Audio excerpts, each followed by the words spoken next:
Kalova, an absolutely disgusting Adam Warlock, now making the shift to Luna, who plays that hit scan role at range almost nearly, if not better, than Warlock now with the raw damage output. So I'm curious to see, you know, it's funny now that the new hit scan, or the essentially the strategist too that's playing more technical heroes, are now playing Luna just due to the raw damage output and finding a ton of value. What are your thoughts on that?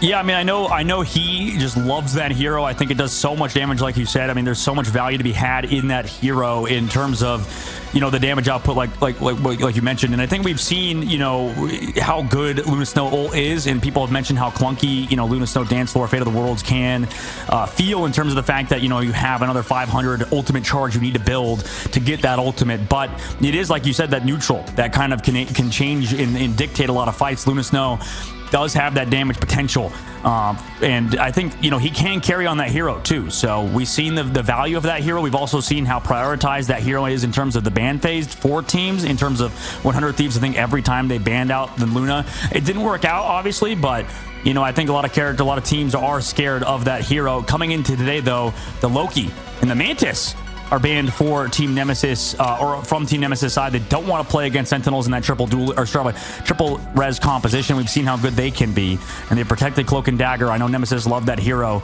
with Mr. Dinks.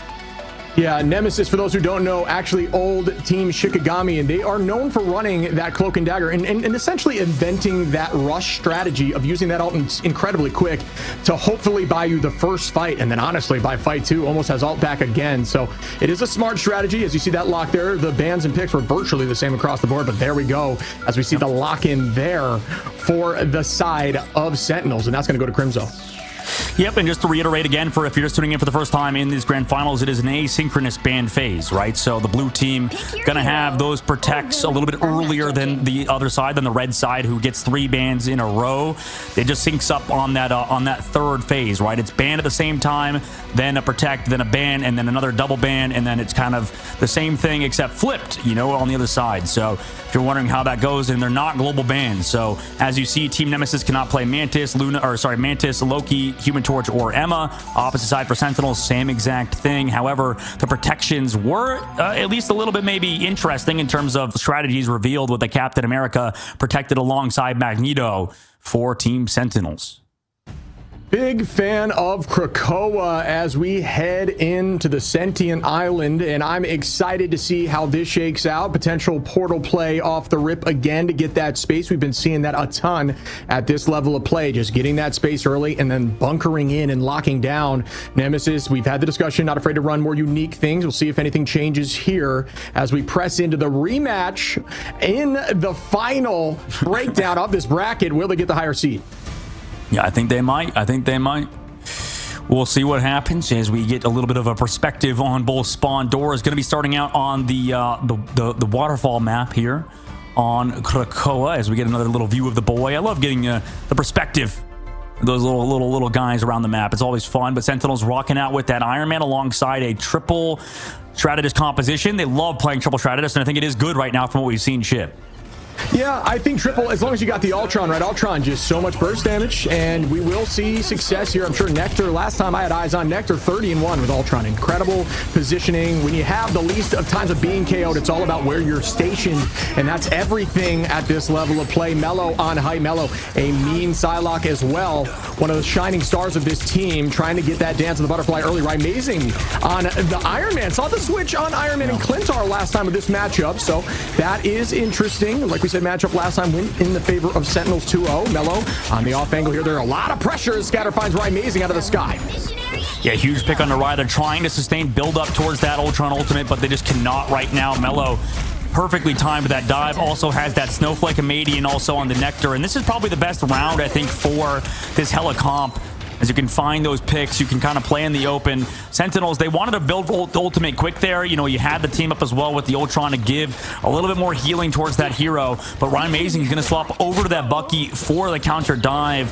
We'll see if that's the adjustment that pans out for them. I mean, we saw on the other side, 100 Thieves tried something similar versus FlyQuest, but FlyQuest is also running triple on their side. Team Nemesis are just doing a typical 2-2-2. Yeah, Nemesis is very close to a 6 stack of ultimates. Out goes the Meteor from Scatter. Does not connect Nectar, launching the Ultron's Rage as well. As that is out, is that find value? No. And the team is now pressing forward with the dance floor. Sentinels just trying to get this space back and own the point. Not able to do so yet. 45% on for Nemesis. Does the Meteor land? Great iframe there with the Goddess in the sky. Starting to put a ton of damage out. Will they be able to follow up? Not quite yet. More damage from a Median, like we said, great iframe to avoid the Meteor M, putting some damage onto the Vanguard line of Sentinels. Back and forth. A Median eventually with a Techie. Nice shot from him. Here comes the Kraken impact. Frozen. What a freeze, by the way, but didn't end up mattering. Just slowed him down temporarily, as it looks like Sentinels as a unit walked up with that freedom charge. Found the eliminations required, and Team Nemesis are sent back to spawn. I'm not upset with that if I'm Team Nemesis. Forced out nearly every ultimate. Obviously, Ultron getting that all back incredibly quickly. Ready again almost in the next fight. But Nemesis, 75% in the first take. And now they're going to be roughly even on ults besides that Ultron, as discussed. So fight's now pretty neutral. We'll see how this works for them. But if they get that ult advantage and win one more fight, it's a teleport play away from a W. One teleport away as well, for sure. And now Sentinels just gonna play it slow, give up a little bit of that space top left high ground as Nemesis. They're trying to like group around, right? It's sort of easy to take these flank angles like Pros mentioned, so Sentinels sort of forced to group up as a unit, and now here comes that dive. Yeah, Mello consistently on off angles. Something to learn if you're playing Duelist and Ladder. Scatter on a Crimzo, and nice early find again by Scatter, back-to-back in these fights. Meteor M did not find any purchase. Nectar trying to battle back from this Bond. The Bond still going to stay up as Scatter finds another. Mello onto Nectar, Craze onto Amazing, and Nemesis looking like a fresh new team here. About at 90, working their way to 90%, and Sentinels are going to have to teleport in with Techie. They are. I mean, right now it's looking like the only way to really counter the dive with a triple strategist composition is with the Mantis to kind of run around, disengage. Also with another fantastic strategist ultimate. Unfortunately, Ultron's ult not enough to live here. Here comes an ultimate as well. Dance the Butterflies from Mello as the portal comes out. A lot of damage coming through on the Sentinels towards the objective. Yeah, Mello, great damage there, but it does get negated by the crystals, getting run at by Cap. Cap, just a very difficult hero to drop when cooldowns are off. In the sky, onto that Cap, as discussed, dashes right back into the dance floor. Team is trying to group now. Once again, Nemesis holding at 99%, armed and dangerous. Here comes the Kraken impact. Will they be able to find anything? It is reset as Dinks goes down, and that's the key. If you can hit a ton, as long as anyone hits that threshold, they will get KO. Down go 2 as Amazing finds another, but no reset there. But will they get the point? They're holding on to the point there. I mean, they definitely could have used it, but luckily Ricky was in that spot towards the left side. And right now, Sentinels are going to reclaim the objective. Like you said, Shiv, they just kind of got separated, got smoked by Amazing in that ultimate, and right now Sentinels are sitting pretty on the objective, but they have to worry on their defense now as they only have that Ultron ult ready to go. Team Nemesis again are going to do that surround play they did previously, and in the neutral, I would say that definitely has an edge. We saw over in EMEA, VP did very well with the Mantis, with the triple res, with the Atom. Felt like it was easier to sustain with that composition. At least with the Ultron, Luna, and the Loki, it's definitely hard to find those eliminations with the damage boost and stuff to deal with people like Mello and Kraz just constantly diving on you. Yeah, I think I still got to give some credit. Sentinels winning that fight, still being up in ultimate charge. It was a testament to patience. They did not stress over the fact that the point was still capped by Nemesis. Sentinels waiting it out and then turning around. Mello once again trying to find this early pick, a ton of value as the damage is pouring. Roughly 80% there to ultimate. Nectar getting eaten by Meteor M, not able to weave that under that door. And Aramori finds Craze early, and this could be good for Sentinels now up in numbers. Aramori popping that ultimate. Out goes the Bond to match. Amazing holding on with Crimzo, and it's alt advantage for Sentinels. Will they be able to hold this down and take the first map here as Amazing is ready? Not able to get anything just yet. Out goes that. Oh, Dance the Butterfly. Mello, I believe, did not find any value there either. Did force out some cooldowns, but not enough to get a pick. As we see, oh, the Eye of Agamotto here. Oh, gets canceled. Oh, yeah, what a cancel there onto that Eye of Agamotto there. And now Sentinels playing around the dance floor, able to find a Median as well. Goes down the Hella player. That's so much damage removed. Right now, Sentinels were trying to get eliminations through those shield cutoffs, but could not from Techie. It was really well avoided. But right now, Dinks is chased down, smoked by Techie, and all of Sentinels are just on this objective. Team Nemesis, they have to rely on a portal from a Median last second, but it's not there. Sentinels win round number 1 on Krakoa. Yeah, great patience, great understanding of the game, and alt charge across the board. They really just were not stressing, although they were down heavy. That, you know, you may be saying, how did that cancel happen for Strange? Believe it or not, it was actually a Hella mini stun, I believe. So maybe a lesser used part of the kit at this level of play can be used for things like that to shut down ultimates. Well played again, but Sentinels, that patience really showed up for them, really panned out for them, as they were not able, Nemesis was not able to take that back. Yeah, it was very close. I think I was a little worried for Sentinels because it felt like they were getting utility for super early in their abilities, right? Aramori had the Crystal after Nectar committed the firewall to kind of sustain in the back, but didn't really matter. They just walked up, and you talked about earlier, Shib, how lethal Luna Snow is. That's a great call out right now, as Karova, just with that clap, able to do so much damage downrange, able to support his team as they walk forward, as he is the highest healing strategist on his team. Right now, Sentinels looking really damn good. Team Nemesis, though, it's close. Yeah, and the advantage of using that portal early there by Techie on Sentinels is that it's ready again. 3-minute cooldown, ready for the start of this fight. Both teams are doing it. Whoa! Almost forced him back into the other spawn. I believe it did. That's just some meta placement right there. Just knowing where it might go. And Techie does have that eye off the rip. We got to see if Scatter can push forward past the shield. And there it is. Waiting out the cooldowns. Does get a few. Can they follow up on it? On to Craze. And Craze is able to escape. Wow, just a great play by the strategist to keep him up in that fight. Did not expect that. Well played. No, I didn't expect that either. And now Sentinels on the objective, forcing away Nemesis. Mello gone out of the fight. Not ideal considering the Dance of the Butterflies will really help him here. Oh, what a freeze from the back line. On the other side from Sentinels, Karova hits that freeze on the Eye of Agamotto in the sky, or rather Techie had his Eye of Agamotto frozen, I think, and then now here comes Raimazing on the backside. Dink's gonna go down to the Kraken Impact. A little bit of support here now as they bought time for Mello to come back, but this is so much damage, Kraken Impact forcing a Hella ultimate in the sky. Yeah, one thing you may notice at this level of play is how long it takes to get the point off the rip in these fights. These teams are so skilled and talented and such good understanding of cooldowns. But as we say that, it looks like Sentinels will be taking the beginning of this point, as it has not started at all on either side, and forcing Team Nemesis back to the spawn door. Sent back right now, slowing down the game a little bit. His team Sentinels right now do have that Eye of Agamotto ready. Same thing with the side of Nemesis, but they'll be able to surround Sentinels right now, who are just stacking as a unit, right? You do have some members in terms of Crimzo looking around the map, trying to dive onto a Median, make sure he's sort of out of position. Not a lot of sustain for him because he doesn't have that triple strategist that Raimazing does have to support him. Yeah, it's been difficult to see all these Strange Alts be canceled when we just came from a map where Strange Alts were super impactful early on there. So you're seeing all the ability of this backline to make Strange not be able to get that eye off. And we're going to initiate again on the side of Nemesis with Craze trying to keep the team up with that Freedom Charge. It is essentially another strategist ultimate as it's matched right back. Eye of Agamotto goes out, finds value this time. Can they get focused? They do. Nice pick there on Raimazing, using that shield like we were talking about before. Strange shield can block healing from things like Luna Snow. So great idea, not able to find value, but good thought process as they press again. It looks like Nemesis maybe taking this point right back. Take it back. Strategist also now caught out on the backside, have to take a portal to their team. Nobody else really chasing except it looks like the Captain America, as Kraz went down actually because he took that portal. So it was the portal of doom, the portal of demise for it looks like him. But Crimzo also gets traded. So both Captain Americas kind of struggling at the moment.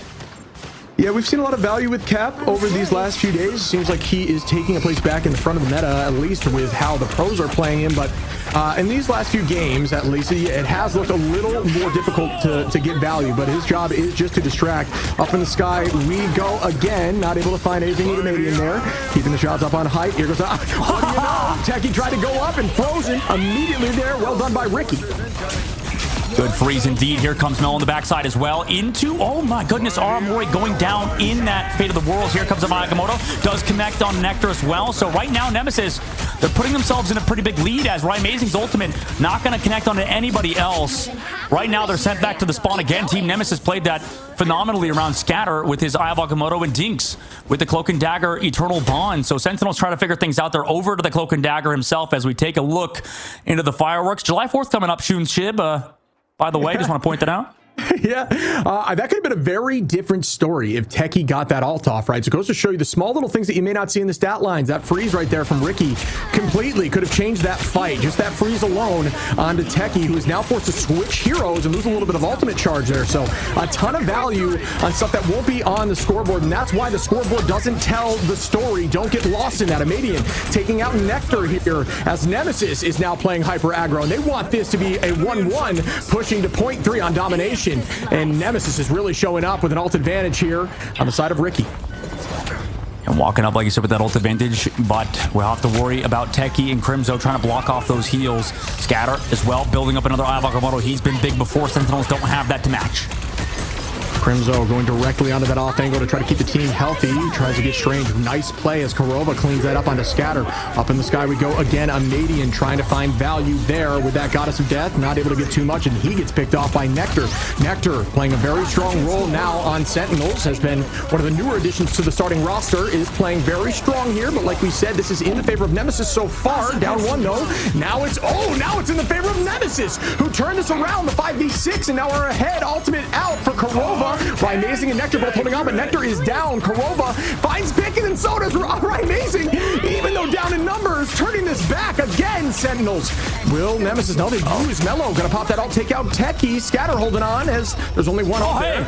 Oh no! Sentinels didn't touch, no? Or was that... Yes, yeah. Oh my god, they didn't touch.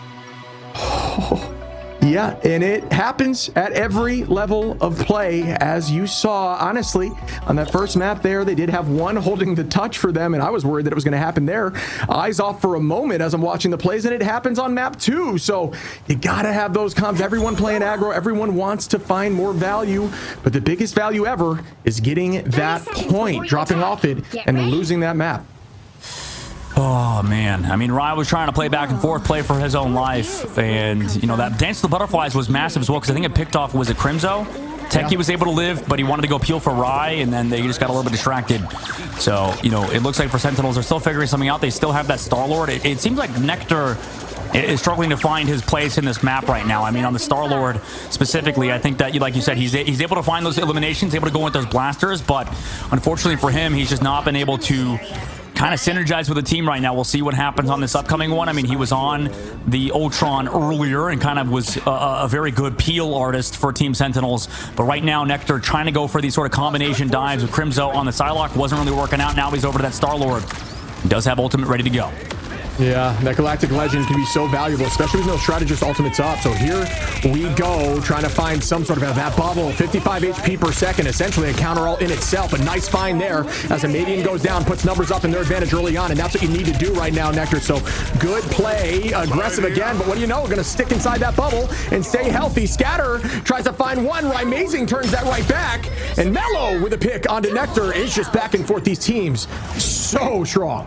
Yeah, I mean, good pick off there from Mello, and I've been, like I've mentioned earlier, very impressed with this man in terms of his improvement, or their improvement right now for this team. Team Nemesis, Mello and them need to kind of come back together around Kraz. Does have that freedom charge. Same thing with Crimzo on his side, so it's even across the board. Gonna have to worry about that Eye of Agamotto, but it should keep everybody healthy in terms of having that freedom charge. So more than likely, Techie's gonna have to hold on to his ultimate mid-fight, whereas Scatter, I think, can go for it whenever he wants. Cap can play so aggro and aggressive, and it's so fun to watch as you see him just trying to annoy the backline in the off angle. Spin again by Nectar, a combination that is very strong. That bubble with the spin helps get that Galactic Legend back really quickly. Have eyes on that in the future, but you can't right now because Nectar goes down. Amazing onto Scatter, though. Traded once more. 5v5. Amazing make that 2. Crimzo going to clean that up as Ricky goes down. Amazing trying to find another reset, not able to do so. Up in the sky goes the Goddess of Death. A ton of damage out, but right back into the crystals. Great placement there. Well done by the side of Sentinels as Aramori pops crystals and then copies up. Amazing finds Amadian, and they are holding on to this point. Yeah, Portal now coming back in from Scatter, but down a lot of his team. Gonna have to play heavily around this Luna still on the backside of the point, but oh, gee, one shot from Amazing. He's just gone. Goodbye, Kraz, as well. And this is looking pretty much wraps for Nemesis. I mean, they don't have Portal. They won't have that for the retouch. They do have ultimates at the very least, and Sentinels, they're struggling keeping Nectar alive. I know that he's kind of meant as like a distraction whenever he kind of goes in, dashes around, forces focus away. A little bit of a peek, by the way, strategy on the left side. That's the big brain gameplay behind Sentinels. It's that little Groot boy. Now Nemesis now coming through in the choke point, having ultimates ready to go. They do have strategist ults, at least. Sentinels have nothing. So if they mess this up, I mean, it might be pretty much G-over for Team Nemesis. Yeah, I see Sentinels really on top right now in this map, no doubt about it. But like you said, ultimate advantage here. Big ults, by the way, and by this Galactic Legend should be matched here by the dance floor. It is. Amadian finds Crimzo early, and that's huge for Team Nemesis. Eye of Agamotto finds a few. Will they get more value? No one goes down. Scatter actually going to take out Kuroba, excuse me, on that pick. Does start building up the E charge here. 84 does a lot of damage. Remember, recently in that patch, it has no damage fall off, so feel free to release it at any range to get max damage, and it especially pairs well with that ultimate where you can hit the soul and clean up. So great damage outsourced there, great work there, excuse me, by Nemesis, who just ran them back. But once again, Sentinels now have ult advantage and are at 99%. Yep, trading 1 for 2 was Team Sentinels out there, and they can delay for a while. 4 more ultimates through Dinks, through Kraz as well. And same thing for Sentinels, right? They have Aramori, they have Kurova, so they're going to hope to find some eliminations with the Amazing and his ultimate. Kraken Impact could go big because you can get eliminations even through Shredder's ultimates with it. Queues for days. Now let's see who falls. Ricky taking out Amazing early is a massive start here for Nemesis, up in numbers, but here comes the ultimates matched right back. Eternal Bond on both sides. Will the dunk, good placement. As Techie from downtown goes. Dinks, Amadian falls, Ricky falls, Crimzo, Aramori on the scatter, and everybody on the side of Sentinels is finding one, and that may be enough unless they can really dance here. No, they cannot, and that should be it unless this portal comes through, which I don't think will happen. Just going to be a staggered touch, and they're gonna need a miracle here, but I believe it's over as Sentinels take game 1. Yeah, what a map. And I imagine stats wise Nectar didn't have the best game, but like I feel like performance wise he was excellent. Like in this game in Marvel Rivals, it feels like you have like a duelist who sort of does the carrying. Like that's the entire role of like the Bucky in this case, is to make sure Rai has enough space, and really that's all Nectar trying to do is annoy, harass, make sure eyes are off of Rai, and gives him that MVP. So right now Nectar kind of played his role perfectly, and that's kind of how the game is. You need a setup guy, right? Not everybody can be that striker in soccer. Some people need to be the setup guy, and for Nectar, you know, he was that character for, or that player and that team player for the side of Sentinels. And they played it so well versus Team Nemesis, when the only downside, I think both teams are looking vulnerable to a certain degree, right? For Sentinels, they'll get picked off randomly. Like we'll see Amazing get clapped by Ricky, but it's traded back immediately by Sentinels. That's the only weakness I can tell for Team Sentinels right now, is that in some of these fights, it feels like they're going down, they're getting casualties when they really shouldn't. But for Nemesis, they just constantly handle that pressure. Ultimate advantage for Sentinels, and overall just really good fundamentals through that team currently. And Team Nemesis have to regroup for this next map, but I think we're in for a good one for sure, Ship. Yeah, the fights were so back and forth, just heading to 99 on every map. I mean, yeah, you got to show love to Amazing. Obviously, 18 finals, a little inflated there because that ultimate does give the finals as they reach that threshold. But outside of that, I mean, like you mentioned initially, stats don't tell the whole story. I think Nectar with that dance, Techie bubbling Nectar so he can spin to win over the top of the enemy, get that ult back quickly, and force out just a ton of cooldowns and focus, allows these picks to come through. We saw picks even from the backline, Kuroba and Aramori. Amazing obviously popping. We had Techie with 10 final hits, obviously a very, very strong Vanguard, and Crimzo just distracting for days with 8 finals. So Sentinels played really well as a unit, but similar stat lines on Nemesis. So I think this really is going to be a good series, especially after that 2-1 domination W. Oh yeah, I mean this is going to be a banger for sure. We'll see how the bans adjust as well. Usually in close series like this, I think the ban against and stuff in the first ban pick, so it kind of creates this weird meta among metas where, you know, the Emma ban or the Mag bans come later as well, because you kind of know they're going to protect the Mag here, and Emma is very good. So I mean, it does make sense, especially if we look at, I imagine, win rates for Emma at Frost as well. Seems like she just wins a lot of games in the Ignite series, so it's tough to argue about how good the hero is. But as we pass through the first phase of the bans, now we head into that double ban, looking pretty normal so far, right, Chip? Yeah, almost identical, as both teams elected to have virtually the same thing across the board last time, the slight change. But yeah, I agree. The Emma ban is almost a necessity because Psylocke just gets unlocked as well. It's just loose to just be a demon with that clone. So you almost have to like take out 2 for 1 if you don't get rid of Emma. So there is going to be the lock-in by Cloak. Nemesis has been loving that Cloak and Dagger. Yeah, that Cloak and Dagger definitely been a staple for them, and it's interesting that, you know, Luna Snow hasn't been touched so far, considering, you know, what Sentinels were doing with that. And same thing with Nemesis. So both teams liking that Luna Snow and not really committing any bans towards it. Meanwhile, Sentinels getting rid of Wolverine as we head to Araco instead of Clintar, which Nemesis previously chose. Now we're going to Araco for them. Groot protect as well for Sentinels, and we've seen how good Groot can be on this map through teams like FlyQuest. No Mantis ban this time that Sentinels have picked for Team Nemesis. On the opposite side, it's Sentinels dealing with a Mantis ban this map. Although Sentinels are attacking, it looks like they want to play that Groot. We saw the Groot on defense essentially hold teams into the spawn door until the very last second. So very defensible point, at least on point 1, and then it starts going more towards the offense until point 3. But this map, I love to see it. Teams are clearly loving it as it's been selected a ton here in this tournament. But you look over and you're seeing some unique picks. I'm sure that might change up, but Groot looks like he will be shown on both sides. Yeah, and interesting that no Ultron bans come through. I mean, we saw that he was in little specific moments versus dive on Ultron, but then once the dive sort of swapped off, once we got through onto different sort of compositions, and maybe Nectar as well wanting to swap to different things, they kind of opted away from that hero. So we'll see if it comes back. Last series, 100 Thieves versus FlyQuest, they banned out Ultron, I believe, once towards the very end. Didn't really matter because FlyQuest just kind of won. Now today, different series, different teams for Team Nemesis and Sentinels. They sort of make very similar bans. I feel like the prioritization is kind of in a similar vein. Mantis not touched this time. A lot of people wondering why Mantis is even banned in the first place. It's for this. Team Nemesis running that triple strategist composition. Mantis, Adam Warlock. Yeah, I mean, Dagger and the sword.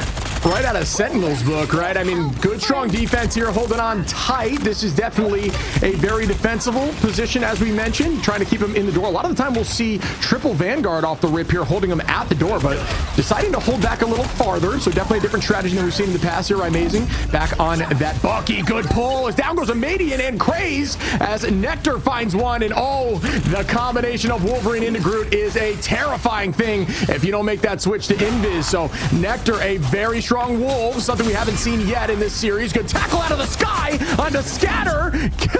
Like clay shooting. Bang, down goes Scatter, and followed up by Amazing. Yeah, excellent decision making by Nectar, positioning as well. Team Nemesis have to react to it with the thing. So they're just going to kind of run towards Sentinels. As long as Sentinels can sort of live whenever that soul bond is committed, whenever, you know, shots come through from a fantastic shot as Mellow on Adam Warlock, that's always going to be something to look for. But oh no, he does it again.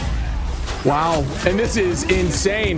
These Wolverine plays are disgusting. Nectar finds Mellow, but now we get that res. Amadian comes back. Amazing. Taking out Ricky. Well, Ricky res up. It's the whole point here of this Guardians comp. There is that res. Numbers haven't changed yet. Amazing in the sky with the dunk. Does not land on very many. Good teleport out. Great escape there, and that's where the advantage of these teleports come into play. Your knowledge of where they go. Nectar onto Ricky, though, again with the pick, but the passives pop.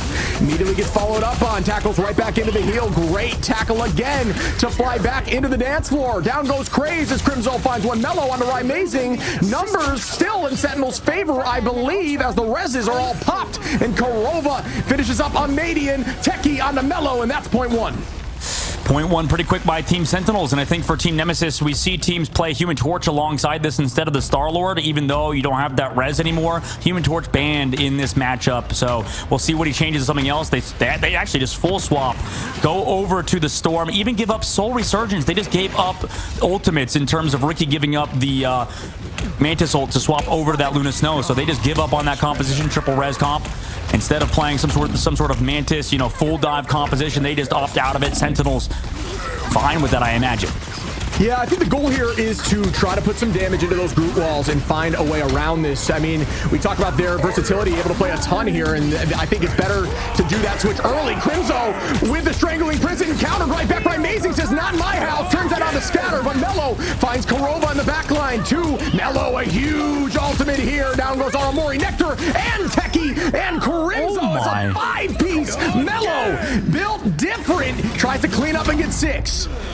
Yeah, and also got tracked down too by Mating coming back. I mean, what a play by Mello with that ultimate and then with the follow-up. This guy, an absolute star player for Team Nemesis, came through in the clutch when Rai was KOing his entire backline. It was really tough for Team Nemesis to kind of deal with Rai, but not when you have Mello kind of popping off with that Storm ultimate, then the follow-through afterwards. Amazing work from the Storm player on Team Nemesis. We'll see if they can keep it up. Yeah, Ricky holding on to alt here. We do have Aramori with the copy, so should see the dance floor likely on both sides. And Techie going to hold on to that Meteor M. Could help cancel some of that out. I think it was a good switch here by Team Nemesis. Really shifting up the comp. We talked about it being a difficult thing to see, but it's clearly working, at least so far. Tactical back in. Techie on to Mello. Last stand, not able to get too much as the dance floor does get popped. And Amadian using that last stand. Crazemang finding Nectar, turning this back, trying to shut down the Wolverine by playing some counters with the Thing and that bubble by Magneto. Good damage out, alts pop, but now advantage goes to the side of Sentinels, who have 2 ready, almost 3 with Rai Amazing. Yeah, right now, Sentinels trying to maintain the momentum that they had earlier, get it back rather, and now here comes the Meteor M. Slam dunk onto the back line. Both strategists removed from the side of Team Nemesis. They have to regroup, and you know, right now, the believers in the chat room definitely seeing their team kind of pop off. 76% of people in the chat voted for Sentinels with their channel points to win the series, to win this next map, rather. Nemesis only having 24%, so large discrepancy in terms of fan favor for Sentinels right now. Yeah, you got Techie just raining down. You saw the patience there with those left clicks. When you're playing Magneto, don't hold down the trigger. It's very difficult to force hits when you're not being patient. Be very patient with that left click. You saw a 3-piece there just due to raw understanding and patience. That left click it can do a ton of damage, especially if followed up by a right. So you got to be calm, cool, and collected. Do not hold that trigger down. Rai Amazing holding on to this Kraken impact. Could have a ton of value, but ultimate advantage on side Nemesis. Out goes this Hurricane, which will pull out a ton, and Rai Amazing goes down quickly. Well done by Ricky to follow up there, as Rai Amazing not able to get anything or reset once with the Kraken impact. Here goes the cloak. Mello onto Korova. Strong play by Nemesis now, showcasing that Storm is still very much in conversation for a top duelist. Amadian onto Crimzo. Scatter onto Aramori, and that's going to be a reset for Sentinels, who now are still down in alt advantage on point 3. Yeah, spawns are right here, so Mello is just sitting trying to get out that damage. I imagine Ryan wants that play back. Went a little bit too far forward, could have been saved by Korova. Meanwhile, Nectar with a huge pickoff and just gets traded on the backside, so Mello down, Amadian able to find him. Yeah, here comes the next fight. Like I said, alt advantage on the side of Nemesis, just slightly. Clobbering timeout. Does it clobber, though? Not much. Amadian just raining, forcing forward. Bubble goes out a little early, but they are playing great around that positioning, playing around that natural cover. You'll see that at this level of play a ton. They do not overextend and find themselves out in the open. They're always playing around walls. And there goes the Meteor M slightly after. Almost more value as all the cooldowns are used. Rai Amazing, Crimzo, Techie sweeping everyone as the Sentinels clean up Mello to finish off the team. And there goes Mello. Wow, Sentinels playing patiently and turning that right back at Team Nemesis. Yep, holding this angle as well, just hiding around the corner. Third person peeking, you know, that's kind of what you want to do. That's the big skill in this game, is being able to go back and forth between cover whenever you have right side peeks and constantly just abuse the third person camera that Marvel Rivals presents you with. Now that dive comes in, Crimzo on the Thing, like you mentioned, pulls in that Punisher. That's annoying to deal with. Nemesis are reacting, however. Yeah, and now Nemesis holding on to the Meteor M here. Do we have that Eternal Bond and the Hurricane? This Hurricane always should be used almost off cooldown. It forces out everything. As you see, crystals go out, dance floor goes out, everybody just trying to battle back, and Scatter plays off that. Now that the cooldowns are down, Scatter finds one of Korova, and then they all start falling. The Jenga pieces. Scatter gets another Amadian onto Aramori, and the whole team is swept here, but now Sentinels are going to have that last stand and the Aramori copy for this next fight. But does it battle back between the Thing's clobbering time and the Eternal Bond? Which gets more value? 1 minute on the clock. We'll have to see. Here comes the throw again. I feel like Sentinels aren't reacting very well to the Storm ultimate, but you know who's not reacting well to the Wolverine? Actually, never mind. They are reacting well to the Wolverine. On the backside, they're able to go with the clobbering time, also commit Amadian with that final judgment, get the eliminations. But I feel like for the side of Sentinels, they're not really doing a great job dealing with the Storm, right? Dealing with the Punisher. We see a lot of teams kind of adapt and change, but it seems like even with their dance floor, even with the Fate of the Worlds, they tend to fall to Team Nemesis, whereas on the other side of the bracket, I think FlyQuest was reacting well to comps like this.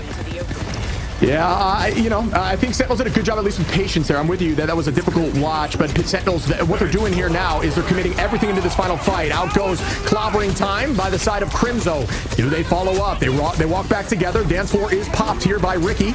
Team's keeping the pressure on. The haymakers for days. Down goes Scatter. Nice work here by Crimzo on the Thing. Making that switch over to the Thing has been valuable, and here comes the Hurricane. Will it find a pick? It does. At least it burns the passive of Wolverine. The team's forced to reset. Mello going to drop back with the team, and it is a very tough fight. Odds are on the side of Sentinels for this fight so far. Ricky trying to build up his claws at 100% now, dealing a ton of HP with that overall HP takedown. Down goes another. The Hurricane again. Amazing this time coming in and sweeping. Down goes two. Amazing. Is that enough? Techie throws out the Meteor Ram. It lands, but it doesn't finish up Ricky, and they are very close to ending this. They do. Sentinels without 3 points. That is so impressive, Shib. We cannot understate. I don't think we've seen have we seen this whole tournament anybody cap out all over Racco? I think we probably have, but it feels so hard. Yeah, it's been very difficult. A lot of teams being held on point 3 right there under that bridge. I think what was really strong there by Sentinels, something we briefly touched on, is Sentinels lost that fight right prior to the final fight where they had 15 seconds on the retake. All they had to do was touch, and then they committed everything. They lost early. The side of Nemesis used some ults, got a pick on that second to last fight. The team reset and didn't commit, which was really smart and really patient. That's what it's all about. Yeah, you're right. I think Sentinels played that very well. And now going over to the defense, you know who we talk about as the best Storm players right now, Shib, is team Speedily on Team Envy, and it looks like Mello on Storm. But Rye Mazing, one of the OGs on this hero, definitely played it back in the day when Storm was even stronger than she is now. She's more of that supportive style, giving your team that damage boost, sort of playing slow. Then you ultimate, and usually your ult, forces out other strategist ults and stuff. But Rye, one of the OGs on Storm for sure, going to play something very similar. They've given up entirely on that Punisher, it seems like, alongside it, just maybe focusing more on that Wolverine.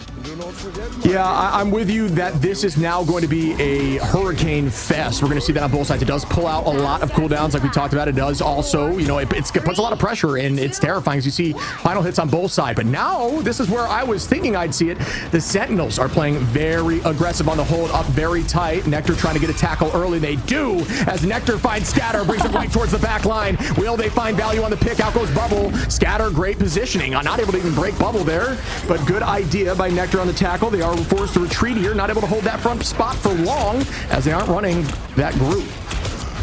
Yeah, this is what we would have wanted to see out of 100 Thieves if you were a fan of them, right? Able to live these pulls that come through from Nectar. Now you could call that on Sentinels, which, by the way, they just walk in and everybody falls over on Team Sentinels.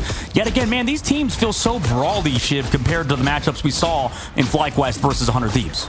Yeah, Storm may be considered more of a poke hero, but you're right. When it comes to these brawl comps playing as a unit and walking in together, Storm with that damage and speed boost, and also just the natural AoE damage from that damage boost form, which is constantly zapping everyone in that circle around her. So you have to play close, you have to play aggressive and play natural cover while being almost on top of the enemy team. So yeah, more of a brawly hero secretly, although the kit may lend itself to look more poke. And here comes Hurricanes very soon. Out goes the dance floor. Aramori copies up. Sentinels kind of on their heels right now as Team Nemesis is up in ultimates. Yeah, copy came through like you mentioned. Now here's Kurova sitting on the back, trying not to go down to the Meteor M. Oh, nice evasion of it, but they have to make it back to the objective to heal themselves. Oh, the portal to dodge the Meteor M. Are you kidding me? From the side of Mello. That was genius. Play right on the portal. Use it as an iframe. Gorgeous play again. Mello now coming in with the Hurricane. Scatter finds Nectar early. This is going to go back towards Nemesis for this fight. Ults out. Amadian takes out Crimzo. Crazebang onto Techie, and that should be enough as they take point 1. Excellent phase from Team Nemesis to close out there. The portal from Mello. Unfortunately, Meteor M not going to connect from Techie. And right now, Sentinels are on the back foot, right? They were not able to deal with Amadian with that final judgment with the follow-up from the Hurricane. And right now, Team Nemesis, they're pushing forward. I really wonder what it is that results in so many of these players getting picked someone early, positioning, whatever it may be. It's happening again. Like, I don't know.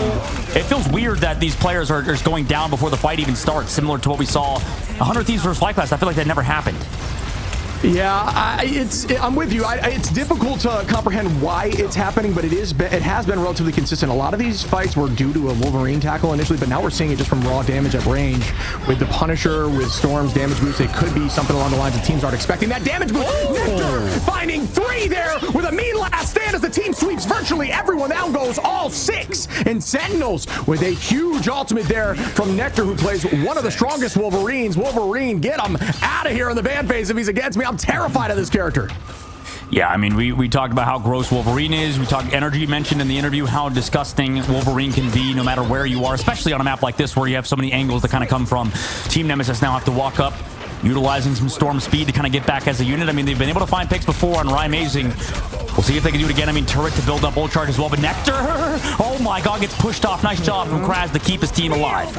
Yeah, that was a great Yancey streak to knock the tackle away. Here comes a double Hurricane. Which one is more valuable, as everyone is just in the midst of a storm? Who wins? Bubble out. Great play.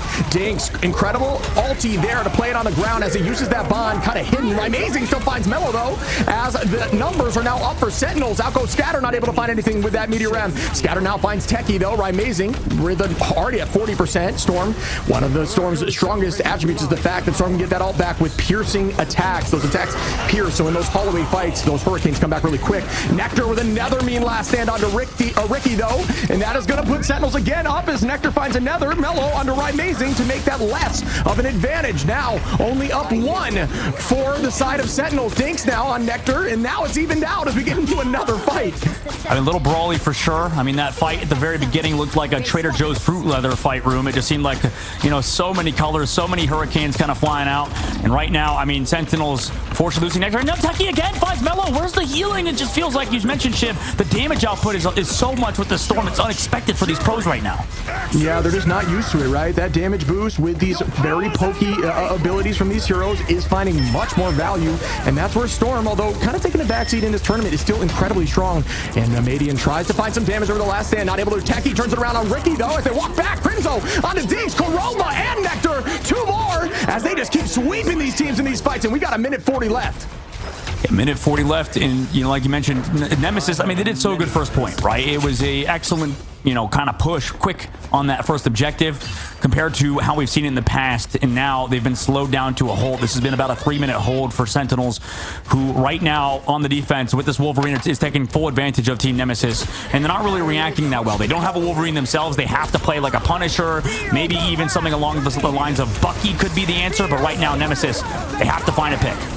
We're seeing a Hurricane every fight here. Amazing, forcing out a ton of cooldowns. Korova gonna use that bond. Crimzo ready with the he's gonna use clobbering time at the very end of this fight, likely, unless Nemesis sweeps all of them. And again, another team swipe as everyone goes down. Mellow trying to clean this up here as down goes Nectar, and they do get point 2. What a fight again, but this is where that first point, that advantage on time, 5 minutes coming into point 2, works out for them incredibly well, as you see Krakoa here taking point 2. Yeah, Dinks has been hitting some huge Terror Capes. That's what's giving them the eliminations, I feel like, with that vulnerability with the chains we talked about. Dinks is able to hit that so consistently because he pretty much plays so much Cloak and Dagger even before the character was considered viable. Right now, Sentinels on the last phase of the map. You know, they have to hold, but they chewed so much time off the clock, at least in the Streets phase. Yeah, it's a great point. Bringing that up, the damage boost not only from Storm, but also, oh my goodness, Crimzo and Nectar down go 4, make that 5 as Scatter falls. And yeah, Sentinels, they took that last one personally, but now alt advantage on the side of Nemesis. But yeah, I did, just to return to that point, I do agree that damage boost, not only from Storm, but also from Cloak, is so threatening, and that's why these picks are happening for sure. 100%. Yeah, that can change the game, considering, you know, not a lot of Luna on the side of Sentinels, rather. So for the side of Sentinels, pick off immediately, potentially going to come through with the pulls again. For Sentinels, they've been able to win multiple fights in a row. Last stand comes through again. Good ult there to counter from Ricky to shut that down, but that was mean as out goes the clobbering time, and not going to get too much value here. A lot of the time you want to count to 12 when you see that dance floor start, and right at the near end at 11 you launch the clobbering so that everybody is vulnerable while they stacked on that ultimate. But good attempt there, not able to find any value, although these pros can still, you know, get picks through that ultimate just with raw focus and ladder. It's not a bad idea to count out some of these strategist ultimates so you know when to engage. Now Nemesis up ult again just by 1, excuse me, evened out here as Amazing's ready with a Hurricane. Here comes the last stand. Will it find a pick? It does. Down goes Nectar early, and that's massive as Techie goes down too. Nemesis needs to keep this going. Chip, this might be like a map practice thing too, because there's that portal on the left side they could have taken, but they went on that left side, sort of the longer angle, and they couldn't disengage. They wanted to, but obviously they didn't play the best on that point of the map. But you know, from Sentinels and how they played so far, it feels like for every 3 fights they win, they lose 1. We'll see if they can win this one. Yeah, and then you're right about that. It is map knowledge, and this was chosen here by Nemesis. Amazing with 3, and the Hurricane is detrimental. 12 seconds on. Finding 3 is a huge start here as Nemesis has 1 ult advantage, but will they be able to hold on for 6 seconds? They got a touch here at the end to keep this going, but this may be the end here for Nemesis on map 2. Great clobbering time. Scatter finds 3. Grazemang onto Amazing, and they do come back. Wow, the Vanguards popping off and holding on. What a play, man. Kraz and Scatter. They're also on triple Vanguard now alongside the Storm. That might be the play. Here comes Sentinels out of the spawn. No portal block to come through. Nectar in the sky trying to find one. Building last stand super close to it. Kurova also does have Cloak and Dagger all ready to go. And here comes Mello with the Hurricane, and this could be massive if they find one, but no! Techie gets the pick through, and Nectar tries to clean up another. Down goes Dinks, and that could be the W. Nemesis using everything now, committing fully. Amazing onto Amadian, numbers heavily on the side of Sentinels. There goes Grazemang from Nectar, and another ultimate for Amazing to sweep the rest, and that should be enough as Sentinels take map 2. Excellent map from both sides, but Sentinels still come out on top. And, you know, we talk about how strong heroes are at the last phase, especially in overtime. I think Wolverine is by far the strongest at stalling that objective, at getting damage down range as well with the passive, alongside just how much damage Wolverine does. I mean, just the highest damage dealing character in the game in close range when he's fully charged up, fully raged up. And, you know, what a map that was. And Sentinels are now up 2 on Nemesis, put themselves on map point. And right now, Chip, if they close out versus Nemesis, I think, you know, we have on both sides in Group A and Group B 2 teams that look absolutely disgusting in these grand finals, and they're going to be, you know, in their correct seeding for the playoffs if Sentinels were to win on the next map. But Nemesis, they're going to have to kind of go back to the drawing boards, figure something out, and maybe get rid of Wolverine first, because like you said, Shiv, that was so hard to deal with. Yeah, a lot of teams not using that invis. It's very difficult to handle Wolverine without it. I mean, you saw the switch up there on the Vanguard line, and I've got to show love to that Vanguard line holding it down there at the final point, almost turning that around, which could have been a wild retake. Honestly, was really impressed there. But scattering and Grazemang, I believe it was like a 2v5, and they still found 3 or something along those lines. So well played, but it wasn't enough. You see there, Mello with 17 finals. You saw this ultimate here on the screen at this exact moment, sweeping, but Amazing in Nectar 17-16, and then you go to Techie, who is dominant over here on this Magneto with 19 final hits and 32k damage. So patient with that left click, and it just really paid off for him. Hey, that's why there's a team that's a fan of him, you know? That's why there's a whole team called Techie XD, right? So, fair play. I mean, that goes to show how strong these two teams are against each other. There's upwards of the teens on both sides, almost with all 4, or at least almost nearing 10. So, well done by both teams on the focus there. Very strong ultimates, obviously, and the damage boost pumping into that Hurricane. I'm wondering if we'll see maybe Storm locked out. Odds are probably not, but we see that Torch Protect here for Nemesis, changing it up, and Sentinels are going to match that as well. Yeah, that's a good variation, I think, or variation for Team Nemesis. You know, that the fact that they've adapted, maybe they want the Torch. You know, also counter Torch comes through from Sentinel's side, banning out the Captain America. Nemesis, you know, they might get that Magneto banned against them, but I think that at least this is a step in the right direction for them. You know, we've seen this in the EMEA, trying to force towards a different composition. We'll see what Sentinels opt to do. I mean, they obviously have to think about it. Yeah, the ban of Cap here, I think it's just to try to reduce that dive composition they ran last time here on Symbiotic, which was with a Panther. So I'm curious if Panther will come out, and if they go with a different dive frontline, maybe something like Venom. I'm curious to see the shakeup here and what they change. Gonna lock in that Magneto. Crazy to see Magneto available this deep into the banning phase. Obviously a very strong Vanguard right now, and Sentinels, when you have something like Techie on Magneto, is, you know, crazy. So good lock there by them, and we'll see what the final ban is here for Nemesis. It's funny. This is like it's like a intense game of tic-tac-toe, right? Where, you know, at the end we might potentially see Mag still available, right? Like you said, for Team Nemesis, if they want to take it, but they go for the Ultron ban and then Ultron protect. Yeah, Ultron is super strong with flyers, especially with Human Torch. So I am surprised to see that, because it is. Yeah, we could. It could be, yeah, for another damage boost. Absolutely. See a Mantis ban, and then helps a little bit with the sustained healing in the fly. But when you have that Ultron up there dancing with Human Torch, it is a threat beyond all threats. So that is going to be a tough thing to handle here. Yeah, and they go for the Mag ban on the opposite side. I want to see, you know, what the full composition looks like, but at least some variation for the side of Nemesis, as you know, Sentinels, they're totally happy getting rid of Team Nemesis, Emma Frost, and also Captain America alongside Magneto. So Vanguard prioritization for them. Meanwhile, for Sentinels, they cannot play that Ultron, in which that they took advantage of in the first map, and also the Wolverine. So they've been targeted a little bit. We'll see if it works out on Symbiotic Surface, in which, you know, this is what we talk about, Shiv, that the change up in terms of the ban phase, the change up in terms of getting rid of heroes that are being a problem to you specifically is the way to go. It feels like, you know, you might know the meta, you might know what's good, but you kind of know what the other team has in store, right? Their best compositions are still, you know, maybe those ones that you ban out. So you kind of, you know, have to target ban, and Sentinels definitely being focused on Clintar.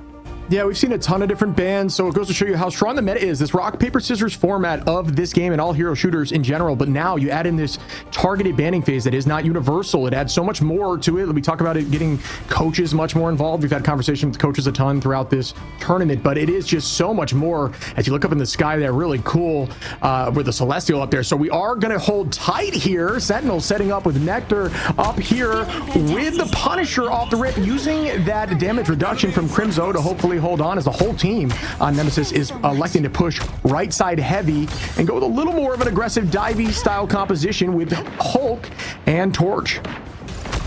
I mean, like the change up. Sentinels, though, going to play that counter with the thing. They know what's coming, right? And oh, wait, Nectar just tracked down a Madian for free before he could even, firewall? That was insane.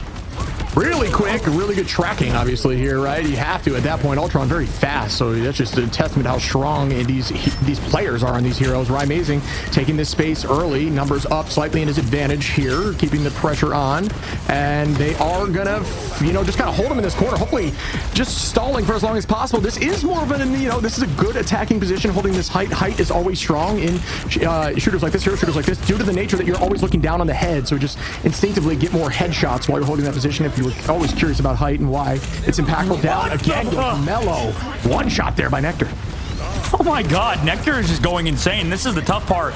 This snowflake from the side of Nemesis has to be used on that Hulk, right? Because they know he takes so much damage, and that's the only way Hulk has that survivability without going to health packs. So everybody else is kind of left out to dry, right? You see that shotgun coming out, able to smoke one of the players of Team Nemesis, and then earlier on, you saw Madian go down, right? He puts the drone on that Human Torch. He's trying to play around that torch for healing and also to help that dive out.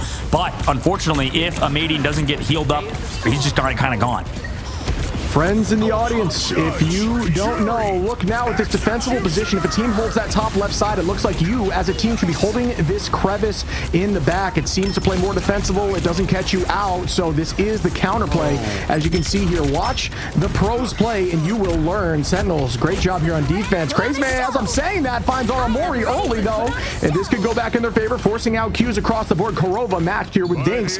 Dance floors are now shoving them into that corner. Hagamoto goes out for scatter, and they take out Korova. Nice pick there. Still holding on as Nemesis now up. Amazing trades with the Madian. Mellow on the Amazing right back. Out goes the Meteor. Good throw there by Teki, who just does not miss right now.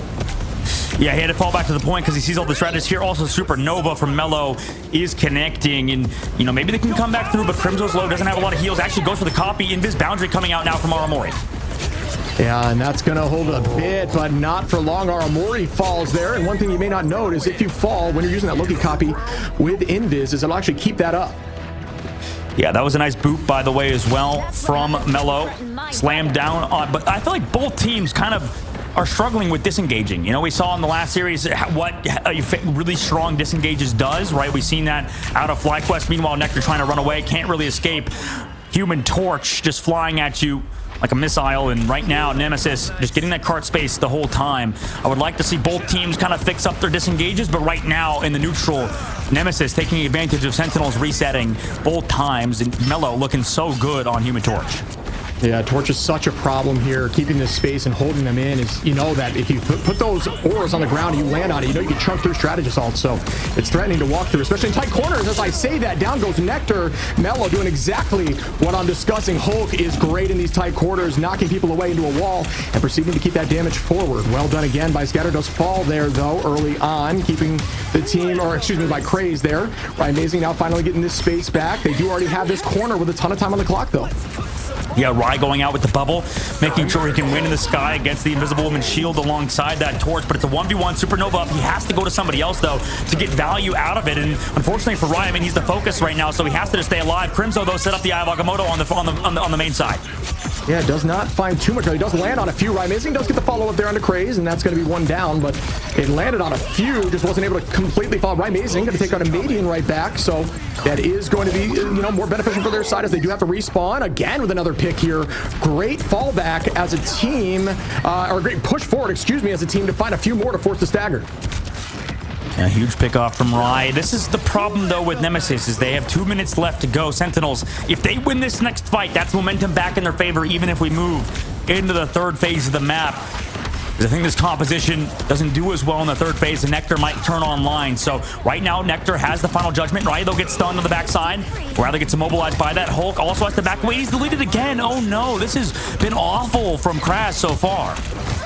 Yeah, Nemesis holding on to 5 ultimates here. Sentinels with 3, but Techie still getting value through it. Down goes Craze again. That pick has been happening more than I'm sure they would like on the side of Nemesis, who now have in, you know, a 2-3 fight territory max with teleport with 124 on the clock, and they're just getting locked in. This is defensible position here.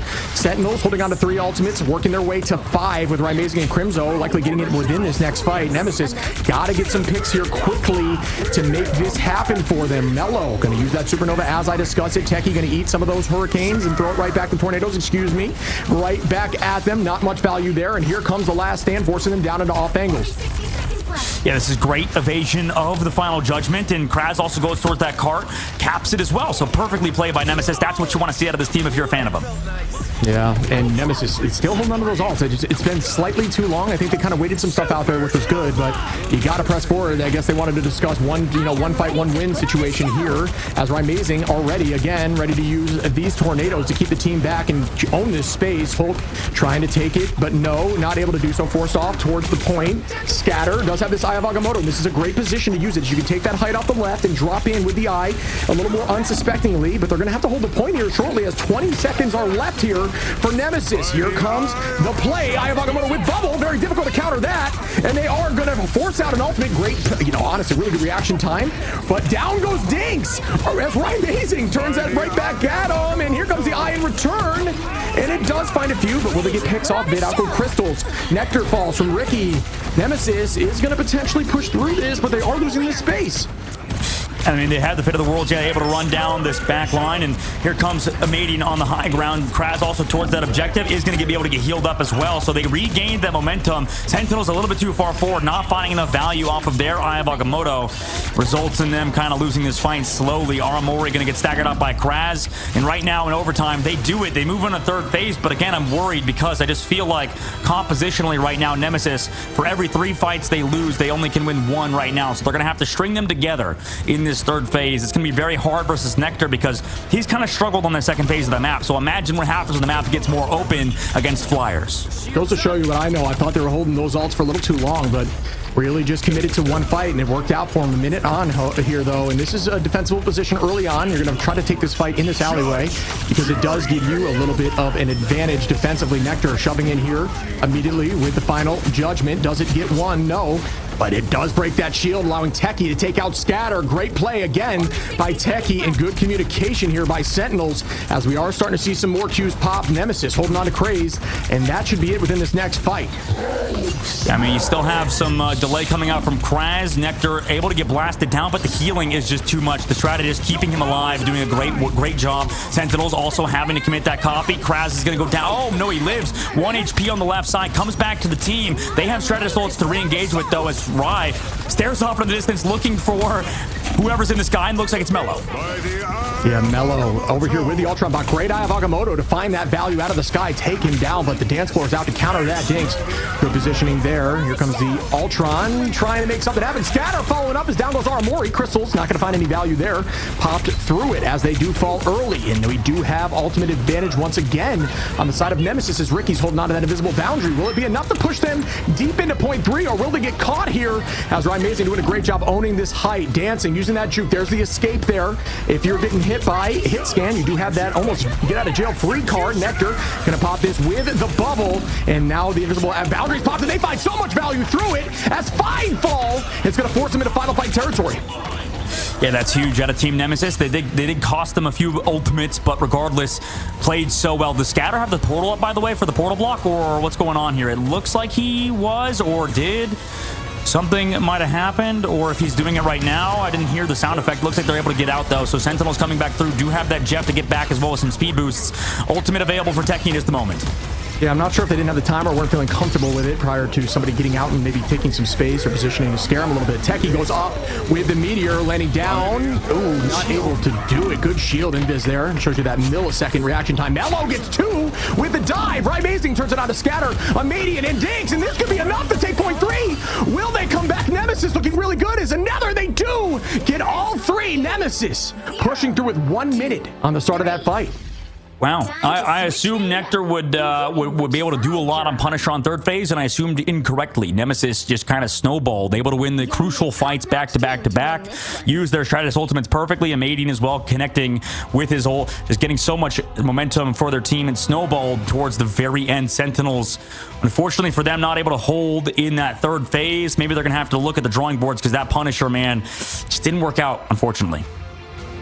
Yeah, well played again by Nemesis. Really looked more in the favor of Sentinels, who were really shutting things down there on point 2 all the way to final fight territory. But Nemesis stayed calm. They ended up using their ultimates in one fight, pushed through, had literally a minute 20 on point 3, but still just owning that and just pushing through when need be. Allowing that invis ult was incredible there by the side of Ricky. They got a 5-piece through it, because it does obviously hide your team. It's hard to see where they're coming from, and there was I believe we saw a pick from a Median. We saw a few from Mellow. It was just enough to shove the team back into the spawn door. Not able to portal trap them off, but still won that fight.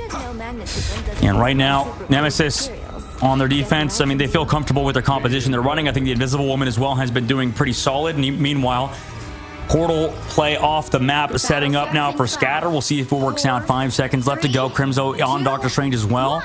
We'll see if they are even thinking about the potential portal play, because there's so much to think about as a pro player. So the counter portal is going to come through, or just off the map right now as everybody's under it. Oh no! Bye! See you later! Wait, who was that? Was that a Luna? Wait, it was Luna Snow, wasn't it? Shouldn't she be gone? Where'd she go? I believe he was floating, although it didn't look like he was. He managed to have a slight jump there, kind of tricking them into using that defensive portal. They were able to jump right around it. So wow, what? Can you stand on the portal? You can if you're hovering. I believe he might have been hovering slightly. I'm not 100% sure, but just, or maybe the portal was placed a little bit off. I'm not 100% it was Kurova. Kurova definitely went through that portal. Because we saw Kurova in the spawn. So definitely something happened there. I mean, I want to watch that back. Definitely clip that. Kurova's still dead anyway, regardless, as Dinks has the follow-up on a Crimzo. So Nectar swapped to the Bucky, not enabling them to find too many picks, although they're able to connect onto a few more targets here as Sentinels kind of create some space. But yeah, I mean, Nemesis right now, first hold, first kind of counterplay coming out from Scatter worked out. 1 minute off the clock now. Sentinels, no ultimates built up either, so it was a really rough fight for them as they regroup and stagger Nectar too. Oh no, that's so bad. Yeah, Nemesis is just playing very calm. I said this prior. They're looking like a different team right now in these fights, where before it was like every ult was matched immediately. They are just playing patient, finding value, and then slowly letting the fights extend while they're up in numbers so that they can get those picks later on and force staggers out by just making this fight last a while. So I like what I'm seeing here from Nemesis, which is why they selected this map. Yeah, walking up right now, Sentinels kind of do have the counter to go, but an Adian comes in. Ultron's range just going aggressive, forcing away Sentinels, who actually do a good job sort of playing around that corner, ducking back around. Now re-engaged and enabled for them to come back through. Sentinels have some sort of ultimate advantage after he used it, although Ultron builds up those ultimates quickly. Supernova from Mello is here, and everybody's stuck inside, so they're going to have to counter with a Stratus ultimate soon. Yeah, that's a terrifying position to be in when you see that Supernova, but they do get walked out there with the bind, and we see Dinks popping ult to counteract that. Ricky holding on to an invisible boundary should they need it. Agamotto gets pop scatter, and Mello going to take out two. Another huge eye here. Well done, Strange. In this tournament, these eyes of Agamotto, they're not getting frozen immediately. They are finding value. Scatter again. Well played by Nemesis, and now we are at 1:30 with no ticks on the point. Yeah, I might have spoke too soon talking about Sentinels getting out of the playoff or getting into the playoffs as the first seed, as Nemesis looked formidable at the current moment. Doing a great job holding. Maybe can turn this back into a reverse sweep if they win this to put themselves in the #1 seed for the playoffs on Thursday next week, or rather this week because it's already Sunday. So right now Sentinels have ultimates coming into it. Nemesis did use a lot last fight, but Melo's coming up on yet another Supernova, and there's no Stratus ultimates to counter it. Yeah, roughly even across the board here. Sentinels using that Supernova immediately just to try to take that space and just to kind of use like a visual clutter wall, as we see Amadian now popping that Ultron, trying to, you know, turn that back at him. Does force him back in there. It's essentially a counteract ultimate there, defensive ultimate. Mello now with a ton of hurricane or tornadoes, and there is going to be a 1 as we lose Techie on the offense, and that is a huge pick, losing the Magneto in the defensible positioning of that bubble. Right, Amazing goes down. 40 seconds on the clock. Crimson still gets one onto a Median, but will it be enough, as they did force ultimates after losing numbers? That's a difficult position to be in, as now Nemesis has nothing. Sentinels do have multiple ultimates, and they are going to walk back in here, and it looks like this might be in their favor. Yep, Kurova, nice shots from him as well. Connects onto the high ground. Here comes the Hulk back into Monster Hulk form. Does have the ultimate available.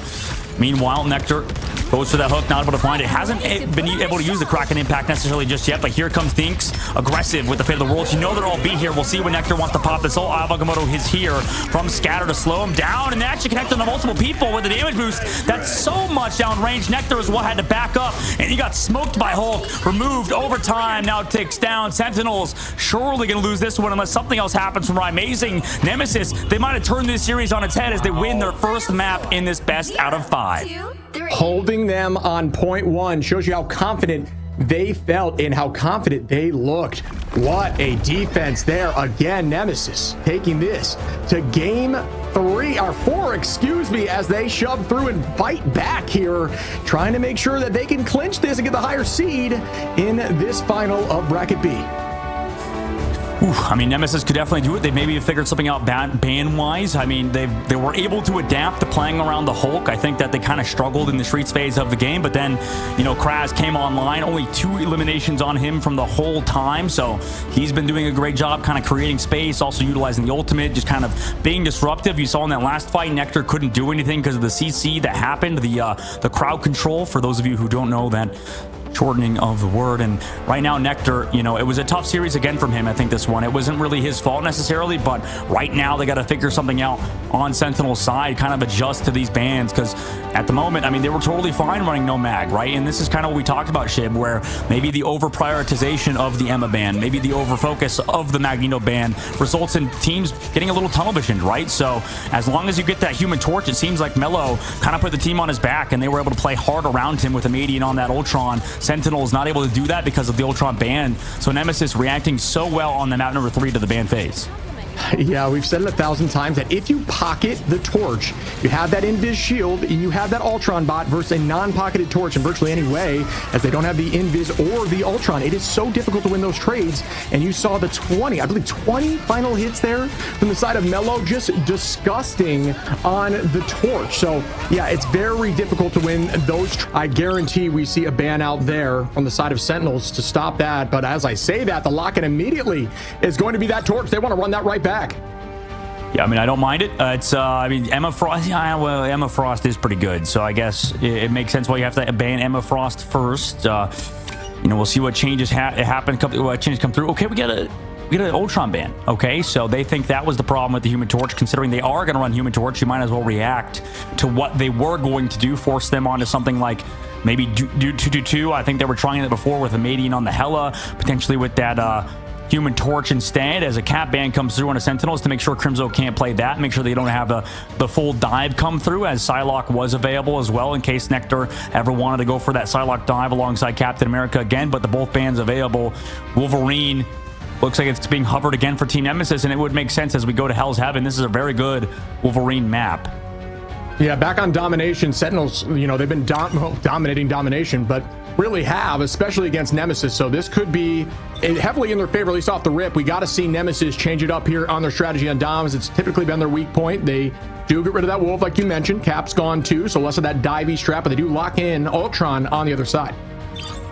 Yeah, giving some more support to Amazing, and the Wolverine ban forced them to kind of deviate to something else. So it was either that Wolverine ban or that Ultron ban this time. Ultron, well, because it wasn't protected last time. It was, what was it, the mag protected. So Sentinels are adapting. Mag ban could come through from them, but they go for the Luna Snow ban this time. So it's a Human Torch protect and Ultron protect. Now the last protect available for Team Nemesis. They go for the Hulk protect because they don't want Kraz on something else.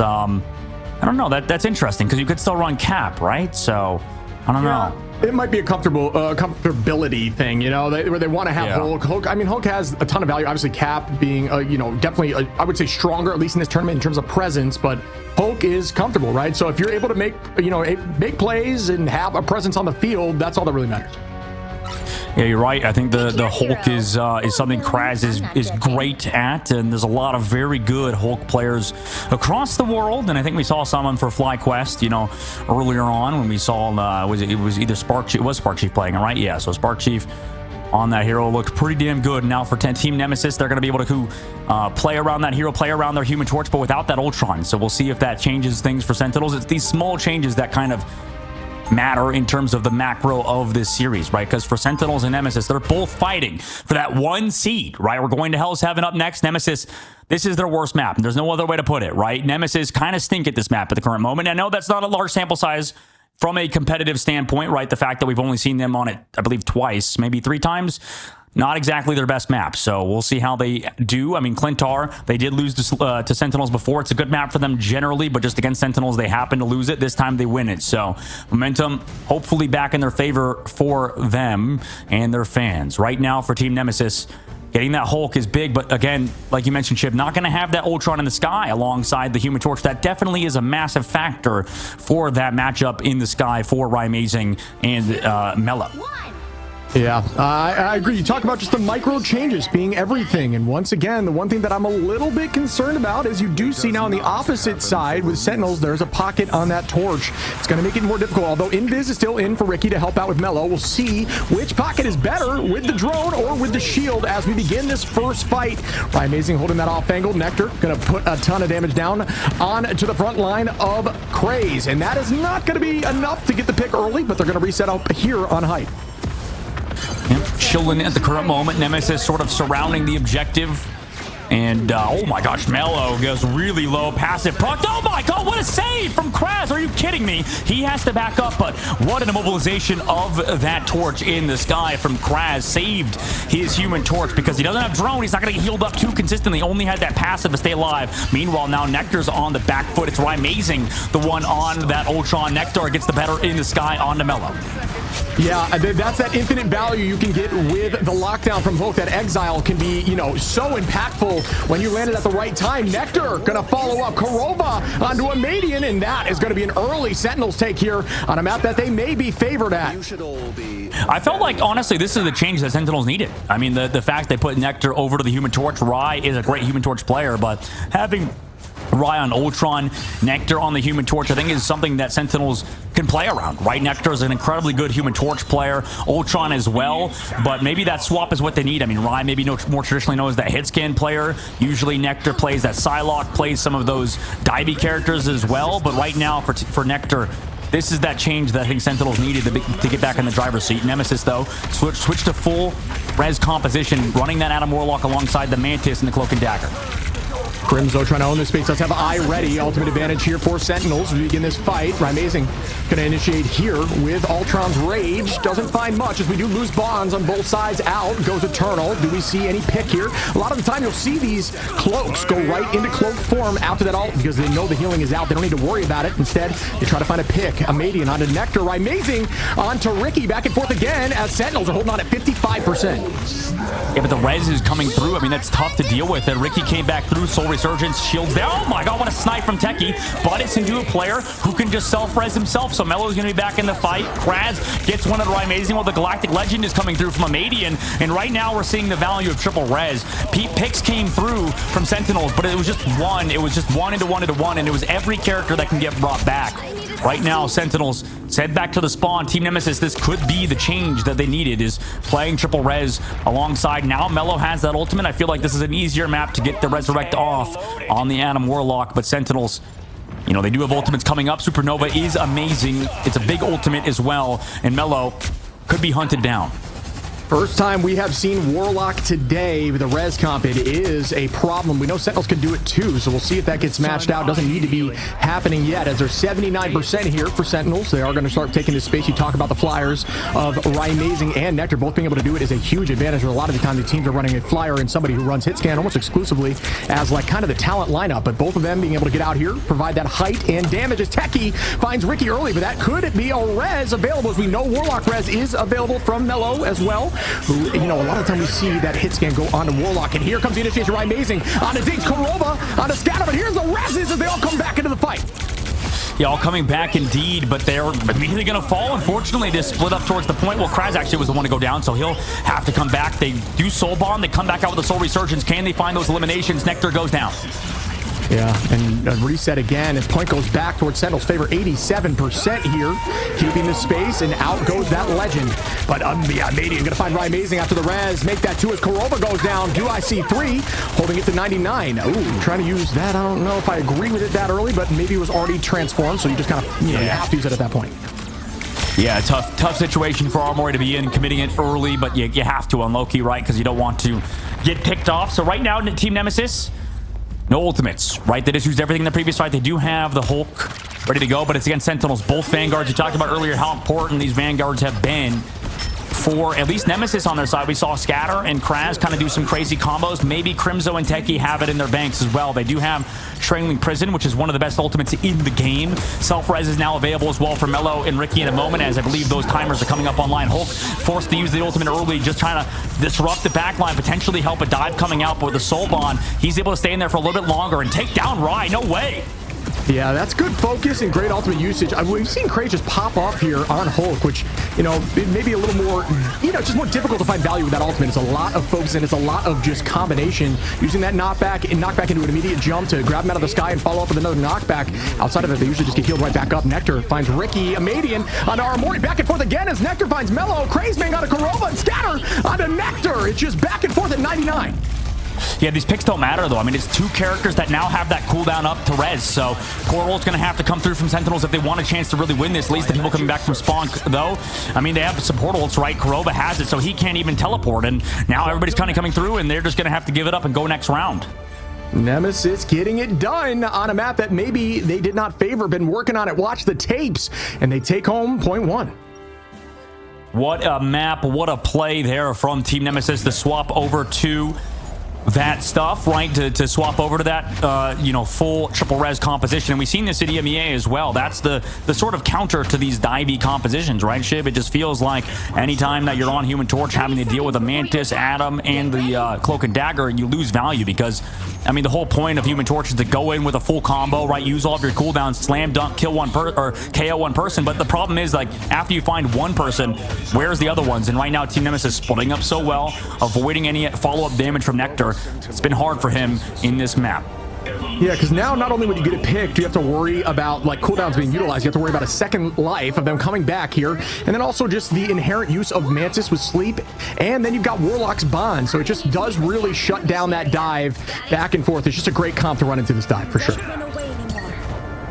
Coming back into it 23 seconds before the point unlocks. Stunned Sentinels slowing it down currently, right? Kurova does have the ultimate available, but it's going to be into scatter with the Meteor M. Nemesis, though, they have so many ults to work around. Here comes the mating with the blasters, gets bubbled early and just finds Kurova early on. Oh no, that's one of the crucial ultimates they needed. No greens there in time for Maramori. They're going to have to copy at least one of the members of Team Nemesis, which is, in this case, a Mantis. So they just get the Soul Resurgence, arguably one of the worst, Stratus ultimates in the game. Training Prison's there. The follow-up is there as well from Nectar and Rymazing, so it didn't end up mattering.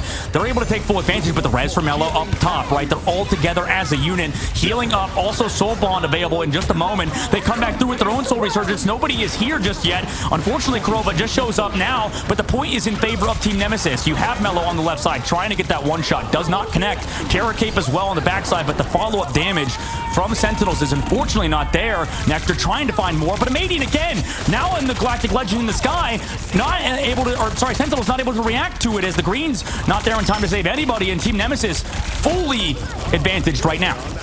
That positioning on Mello's res was game-changing, holding on to the point when they already capped it with a great spot on the top left behind wall, brings the team back in to retake the point. They're at 43 and still have Craze with ult and should have Scatter soon, so just a great sweep. Goes to show you that Warlock is still no joke, nothing to be messed with, especially when this full res comp is on the table. Yep, Nectar looking around knowing there's a Hulk back there, but the surround from Nemesis. This is what Sentinels were doing earlier, or rather Nemesis was doing earlier with the Psylocke and Captain America, doing it yet again with Kraz on the backline. Supernova available from Nectar. Oh, just falls over to Ricky. I mean, that's just unbelievable. The greens were not there in time yet again. Unfortunately, a common occurrence for this team. Certainly Prison's here, but is the damage not there? The follow-up damage from Rye finally gets one reset. Can he get another one? Dives onto one, finds two. Kraz trades it back in the back. No res as well for Mello. He's going to go down. And again with the Kraken impact, Rymazing able to get 3, make it 4. Rye closes it out. They did use on top of that the Eternal Bond. Team Nemesis sent back to spawn. Hulk stagger as well, because unfortunately they already flipped the point. Yeah, they're just going to wait this thing out now, buying as much time as possible. Is going to head right towards that window. Smart play there as the team's going to have to reset. Probably not going to try to get the pick there. Nice, Nectar. It's going to give alt charge. A lot of the time you want to try to jump off or use that grenade from Bruce there to force yourself off so it does not go towards the enemy side. But still, good stagger there for the side of Sentinels to try to get some of this percentage back. 84% on the side of Nemesis. Sentinels need to come back in this fight, right? Losing this map would be terrible. Also, Nemesis look a lot better in Hell's Heaven today. Walking in now with that Soul Resurgence, they create a little bit of space. They walk in as well with their Soul Bond, committing the greens, and then Kurova's ultimate is Sentinels. They have to react quickly. If they react too slowly, the damage boost can kind of put you on the back foot. Dinks though, in the back line, still available with his Terror Cape. It creates a lot of space for Team Nemesis. I mean, No Strider's ultimate's also available. Kurova's going to go down. Aramori, unfortunately, doesn't have ultimate just yet, so everybody else just gets mopped up for Team Nemesis as they, with their cooldowns, able to create so much space on the Sentinels, they couldn't even react. And 90% on the board right now. I mean, Crimzo's getting staggered. He had Strangling Prison. I mean, Portal's going to come through from Nectar now. It's desperation for Sentinels. My, oh my, has the tides turned. Nemesis in every single one of these fights, taking it home. They are looking incredible right now as they can't even touch. I think also the Portal was coming through, and it got stunned by Hulk, I think, because he just like yeeted it across the map, pretty sure. I mean, maybe somebody in chat will clip it for us to look at afterwards. Chat, Jarvis, clip that, please. Jarvis is the entirety of Twitch chat, apparently. Nemesis, though, like you said, Shib, I mean, now we're tied up. This is crazy. We could have a reverse sweep. We didn't see it in the MEA. It was stopped at the last second. But today, I mean, Nemesis have a good shot at doing so as they've figured out Sentinels. Yeah, this is insane to look at. I mean, we had this conversation that the tides kind of look like they changed here. Nemesis really clutching up. I like the team comp from Nemesis, the shift there. We thought initially if they were going to try to run Torch, it was going to just not work out for them when they had the pocket, but they just made a full comp switch, which I think was the right play, instead of beating their head into the wall with a similar comp that just couldn't get it done. So what a change, and it just worked ever since that switch. It was nonstop in their favor. So just big brain plays here by Nemesis, who might have a reverse sweep on their hands. Yeah, they might have the reverse sweep indeed, and this is the triple res comp, triple strategist comps, sort of kind of being the mainstay, right? You know, when I was I feel bad for saying this, but I did a unranked to Celestial challenge. Sorry, I'll never do it again. Listen, don't ban me, please. I'm sorry. We did it on Ultron, and there were so many games that when the character came out, right? Everybody's like, this character doesn't heal enough. Why are you on Ultron? Please swap off Ultron. But what happens is you do need this triple strategist composition to make up for the lack of healing of Ultron, because Ultron is more of that damage dealing character that we talk about. Just does so much downrange. You can also still play. You can win with a 2-2-2 with Ultron comp, especially in silver, platinum, and whatever rank that I was in at the time. Whenever people were like, please, Ultron. Do see Sentinels instantaneously, both sides. Bye-bye Emma, as is tradition here. But yeah, I think we need to see a shakeup. I do like that counter. It's like, if they're going to run Torch, we're going to run Res, and we'll make those picks less valuable. So unique strategy and thought process there as we're heading over to Hall of Jolly. Another convergence map here. I thought it was going to be another domination. That was incorrect, but this is going to be another tight match, man. And I think Nemesis definitely has the momentum. Sentinels got to get back up on their feet here. That they do. I mean, yeah, after that, what is it? I believe after round 3, or sorry, game 3, it resets. So you can pick from any single map, correct? Or it just goes back in order. I believe so. Yeah, it might have to go back in order, but either way, I do think that no matter what, Nemesis, the fact that they were able to come back on a map that they have been struggling with heavy goes to show you they have been working on the flaws, right? They've been bouncing back from what they've been dealing with in the past, and they are showing up today as we see a different ban out here. Bye-bye Psylocke for Nemesis. Yeah, they were hovering the Human Torch ban, but without the Ultron. We'll see if Sentinels want to protect that, or sorry, they still have the Ultron. They just, they banned it on the opposite side. We'll see if they want to protect the Human Torch. Nemesis on their side. They hovered it, went towards the Wolverine. They thought against it just because of how strong Nectar and the Wolverine was. And there it is, protect of the Human Torch. I wonder if we'll see a Mantis ban potentially here, because we have Cap, we have Human Torch. Okay, it's going to be an Ultron protect, or sorry, ban rather. So I'm curious to see if Sentinels want to play triple, right? Because that is available. That's something they can do, make that Human Torch a lot more of a threat. Meanwhile, Loki ban came through from Sentinels as well, as alongside that Ultron ban, to make sure the Human Torch is not as dangerous. But Nemesis kind of proved they can flex off the Human Torch if need be. Yeah, I want to see if it's a different story here, as we did see success there for Sentinels on another one of those push maps with the flyer domination, right? So we'll see if that changes up here with Torch now being the focus instead of Storm. And the ban phase not too different from what we've seen in the past, except for they're really trying to limit what we can see from the sky. We see Techie obviously consistently getting that Magneto and finding a ton of value. I'm surprised maybe, some teams have elected to get rid of Magneto prior to Emma and finding value that way, but they want to keep that around. We see Nectar now going to be on, at least so far, the Hela, and that is a different change here that's what they've been running the last few matches. Man, Hall Jalia, I think that's a solid map for the Hela, but we saw in the Hunter Thieves match that didn't really matter playing the Hela. It seems like versus these Human Torch teams in general, it seems to be very hard to play it. But now we head into it early. This is the lineup we were talking about earlier, by the way. This is the this is the one that SJP died to. Kraz across the map, got the lineup.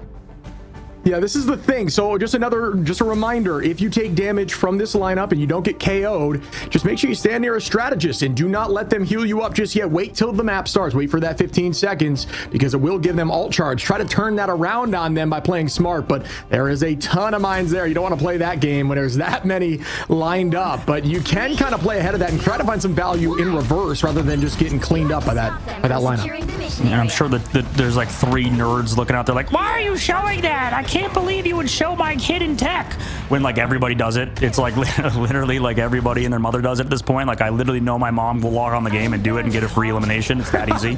But regardless, Team Nemesis gonna lock on that Star-Lord, which is interesting, alongside Mello on the Human Torch. It's just to have the opportunity, I suppose, to flex back over to the triple res. Meanwhile, Sentinels, they do like Crimzo on that Captain America. That's why they protected it. And Nectar, like you mentioned, Shib, gonna have him on that Hela.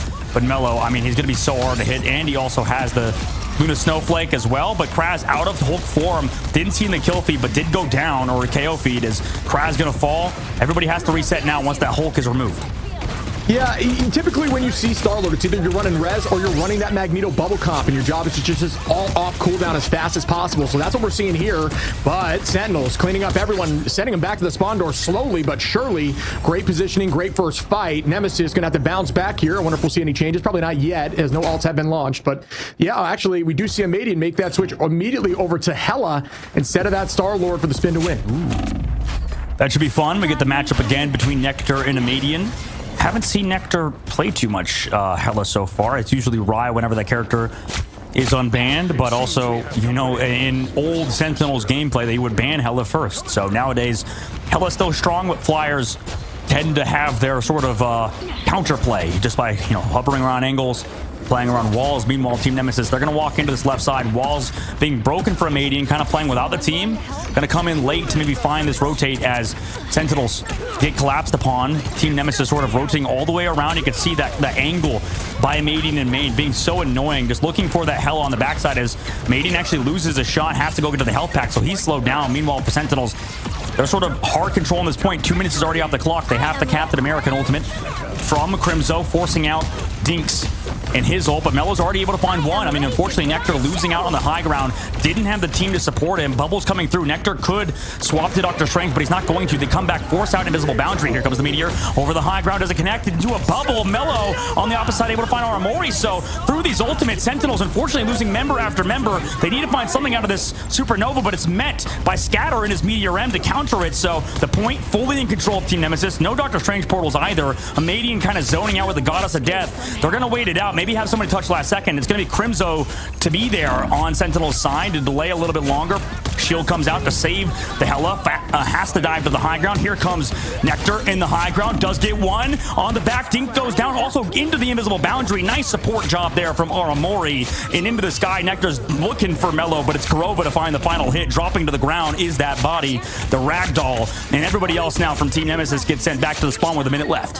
What a retake and what good patience by Aramori. A lot of the time when you come in as a strat and you see your team almost losing that point, you just launch it. Aramori, patient, waiting until it got the most value until the very end there when the team was looking dangerous and used all their cooldowns, and then popping that boundary. Allowed the team to stay up as they have found Kraz over on the right angle, trying to, you know, play off the backside. Is going to be found out there and run after by Crimzo, who does almost have that ultimate. Sentinels, it's the final fight here. Can they hold on? On point one, but Melo, that early pick on Arai is massive for Melo, who now is giving their team a slight advantage in this next fight, which could be their final fight to take this first point. Yeah, what a read by Melo now coming in. Over the top, here comes the Freedom Charge in the backside, and Nemesis, they don't have anything to react to it except that opening pickoff that they got. Crimzo kind of just doing all he can to force ultimates out. Here comes Ricky with the Invisible Boundary. Very defensive. Pulled back in as well on Crimzo, so huge support job from Ricky, but unfortunately not able to find the elimination. Now on the point side, Nemesis still looking for that final tick. They're getting engaged upon by Kurova with the dance floor as Dinks pops his own. 1-to-1 Scatter in the sky with the Meteor M. Can he find elimination? It's a Madian to do so. Amazing trying to counter it on the backside. Unfortunately cannot do it. Goddess of Death in the sky as well, so much damage downrange now. Meteor M to counter the Goddess of Death. And the bubble again from Scatter. So right now, Nemesis' Vanguards putting an absolute carry job online as Nemesis cap out the point in overtime. Yeah, Nemesis, great job there, finding value with the ult and still holding on. Patient. Melo didn't have to use it. Craze didn't have to use it. And they still get 2 more picks to stagger the team on point 2. So that is a great fight. Final fight there. Good patience. An incredible bubble. Defensive utilization of cooldowns. Shutting down massive things like Techie, who had to launch that ult just a little bit too early, unfortunately, to shut down the strat line. So well played across the board by Nemesis again. Shoving through point 1. And now are going to try to use this momentum to take the W and win this series against Sentinels. Will they keep this going? 2 minutes left. Melo pops the Supernova onto the... Oh, right! No! An unfortunate redirection into the sky on his face. The Supernova wasn't even intended for him, but it didn't matter. He's gonna fall. So is the rest of his team. Crimzo as well. I mean, wait, Kraz also committed the Freedom Charge. I don't know how necessary it was, but regardless, Nemesis going to the spawn camp. I mean, finding staggers is one to Aramori. Oh no, the streaks phase. We talked about it earlier, Shib, how brutal it's been for a lot of professional teams to even find some semblance of momentum here. Crimzo coming into touch though. He's going to be here with the bubble as well, but so much damage, so many people looking towards him. Eventually he'll fall. And oh wait, Invisible Boundary's here, but oh no, Techie's going to fall. So now missing both Vanguards. They're trying to sustain in the Stratus Ultimates, but once they're over, I worry for Sentinels in the streets phase. Yeah, this is a very, very difficult point to shut through this quickly, and Nemesis just gets it done. What? Wow, that was insane teamwork. Really well played. Way to stagger through everyone. That is the key. You got to refight as a team. They tried to get back there and lost their vanguards on point, just trying to hold on. The strat all came out a little bit too late, unfortunately, and they just kind of walked through them at that point. It was just a matter of when that boundary fell, the team would fall after, and Sentinels got to get their feet under them here as they have 2 ults compared to Nemesis 1 on this next fight. 2 minutes left. Far rotate coming in from Sentinels. I mean, that's all the way around the map. They do have Crimzo to stall, and that's the rotate they made. I mean, it's such a clean rotate from them. That's what Sentinels is so good at, making those unconventional long rotations around the map. Scatter got picked off as well. Rye onto Kraz. Both vanguards removed, and it's beautiful right now. Absolutely clinical from Sentinel's side as the staggers eventually come out. 1 minute and 50 seconds left now. Nemesis have to regroup. Yeah, good fight there by Sentinels. I think it kind of got their confidence back, looked more aggressive, didn't have to burn too much. Got to even out in ults here. Amazing, very close as well to getting that supernova. We're going to check out this next fight, but it is more difficult, like I said, for Flyers with Hella on the field. But out of everyone in the sky, Johnny is the one that can avoid that hit scan the most. A ton of escapability and just that natural juke. We had the conversation route using that melee in the sky. It does make you very difficult to land headshots on as your head and body are constantly contorting in weird positions. Just a really good movement technique. And here we go in the sky with a Meteor M. Does find Nectar out of the sky, I believe. That's crazy. Good fight there as they continue the space forward. Scatter finds Aramori. It's another pick up for Nemesis on the attack. And they're going to continue pressing forward as Sentinels or just have this dance floor and nothing else. Yeah, it seems to be enough right now for Team Sentinels. I mean, they're able to kind of push back Team Nemesis. Oh, Kraz again, just a little bit late on the backside with the ultimate, but they're able to find Kurova. Everybody else here towards the point, Goddess of Death as well, is enough to send back Sentinels back towards the spawn. I mean, Captain America finding 3 after that ult, which I thought was just a slight bit late, is going to be enough for them to push forward and act like they won that fight prior to any of those issues. So well done there by Kraz, who just kind of used that momentum and popped off on Cap, said on your left, and just walked through the enemy team as they go into final fight territory. We do have this Goddess of Death up for Nectar. We do have Aramori ready with the invisible boundary. Same with Ricky. Let's see who gets this done on nearly the final fight. Ready to go, playing it slow. Nemesis walks on in.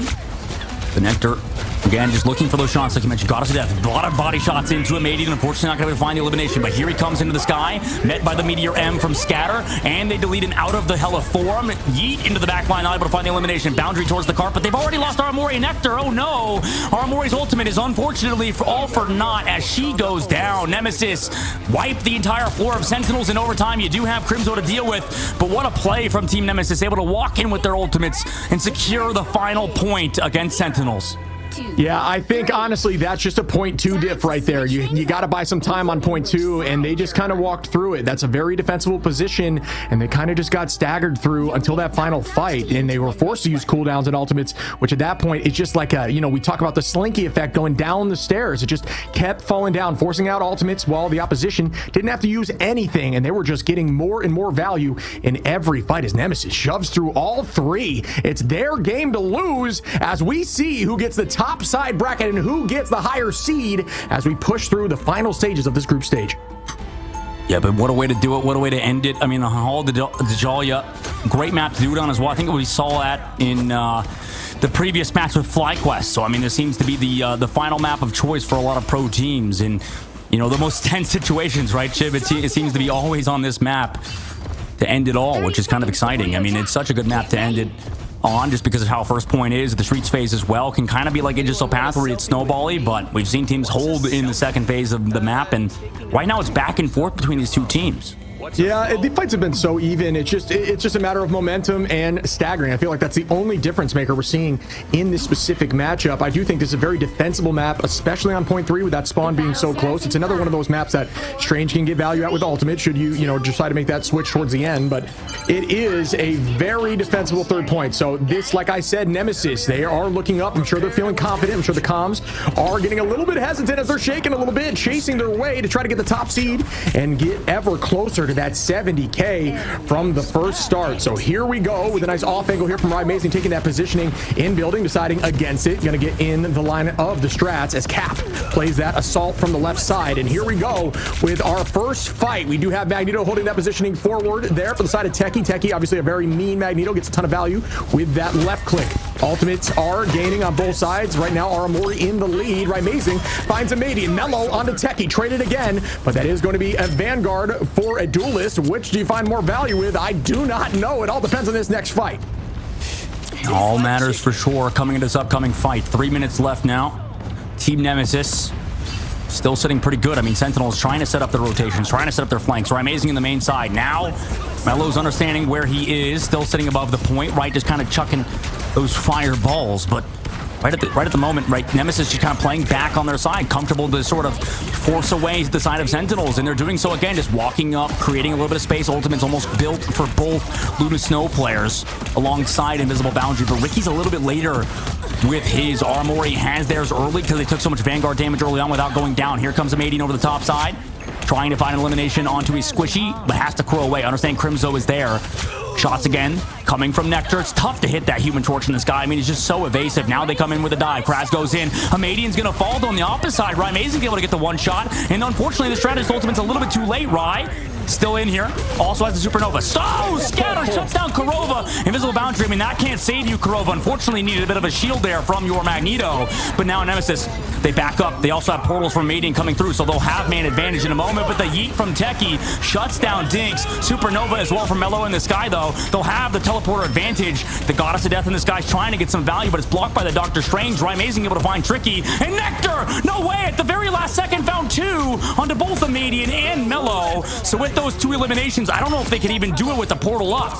Yeah, no, that was too much right there. Gonna have to force reset. We'll see if the Strange Portal comes in, but I don't think it even has time to spike the switch, so not gonna be seeing that. Well done by Nectar. We haven't seen a ton of value with the Goddess of Death in the sky in this tournament, but that was everything for point one, as Sentinels are gonna ride this momentum with 4 minutes on the clock. They need to show up here on point two. Point two being very defensible like we discussed. This needs to be a fast push if they want enough time to push through point three. We've seen the sweeps in ladder. You understand that sometimes you sweep through, the enemy figures something out, and they do it right back. This could be the case. What a game we have on our hands, as Nemesis wants to showcase they are a top team, and Sentinels wants to show that they are going to remain a top team as we go into our final few minutes of this match.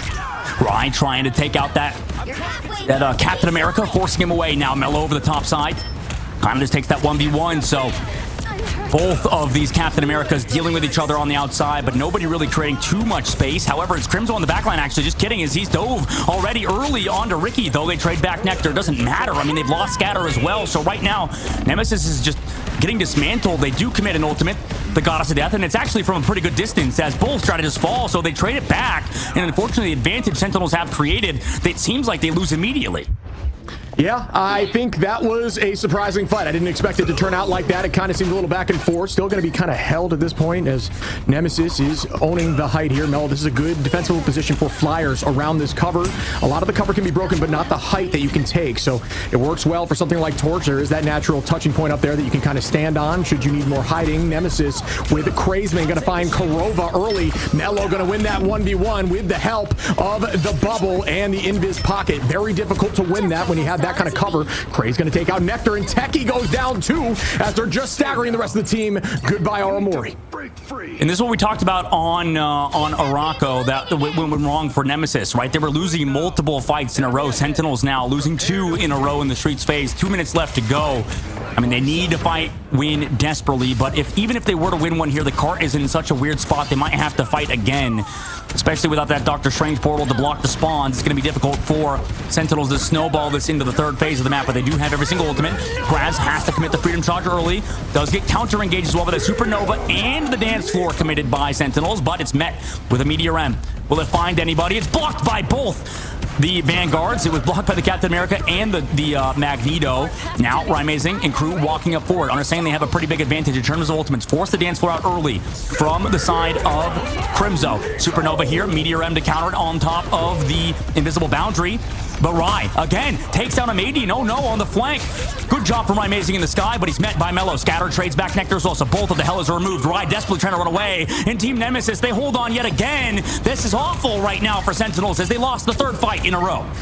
1 minute and a dream here for Nemesis, trying to show up and prove to everyone that they are a team to look out for. Obviously had a ton of success in the past and now are just trying to prove to everyone that they can take a tournament like this home, as Mellow popping off and the entirety of Nemesis is looking really clean on this defensible position. 50 seconds on the clock. Huge shot from Amadian in the main side as well. They've walked back into his shots many a times. Right now, Nectar has to walk back, right back from spawn. Amazing, taking so many pot shots from Amadian. That's why we see this guy as one of the best Hella players in the game. Pops the ultimate early into the backside of Sentinels, who just have to evacuate the location. Is Techie gonna go down as well as wait? Amazing's able to find Crash, so that's something. At least you get rid of the Captain America with all those walls removed. So much damage came down range. Also, you can float now on the map. I mean, 15 seconds left to go. Sentinels do walk up. Last fight territory. Now, Nectar does have ultimate ready to go. Amadian just used his. They have nothing on the defensive side. Scatter did just build up the Meteor M, though, to counter Nectar's ultimate potentially, or Rye with the Supernova, but they have to deal with the Vanguards right now. Scatter is just kind of securing this objective, just kind of playing around the payload currently. Here comes Kraz on the backside. You at least make sure they're pressured out, but Nectar's there to match him. Walks up forward. Do they want to go for this ultimate early? No, they can commit the dance forward to Crimso's Freedom Charge. But oh no, Amadian again takes out Nectar. And now that's a huge ultimate in this fight removed. After that happened, Meteor M comes through, but the bubble's there. Also, the Captain America Freedom Charge to keep him healthy is also here. So that Meteor M not going to find too much as Kraz able to do whatever he wants. Overtime ticks down. It's now or never for Nemesis. The reverse sweep is still possible for them. Scatter misses the Meteor M, unfortunately. Also has to deal with so many fire tornadoes. The invisible boundary keeps him healthy for now. Both teams, I'm sure, are panicking at the current moment, as in last fight territory, no more ults are up. Rye on the flank does take out Amadian, but on the backside, Nectar only finds one. Gets the Res on Armori, who just went down, so that's a huge pick from him alongside that Resurrect. But oh no, the Vanguards, yet again, Kurova and Techie fall. Nobody else is there, and Sentinels get stopped. Nemesis are your #1 seed out of Group B. The reverse sweep is real as Nemesis comes back from an 0-2 to take it home.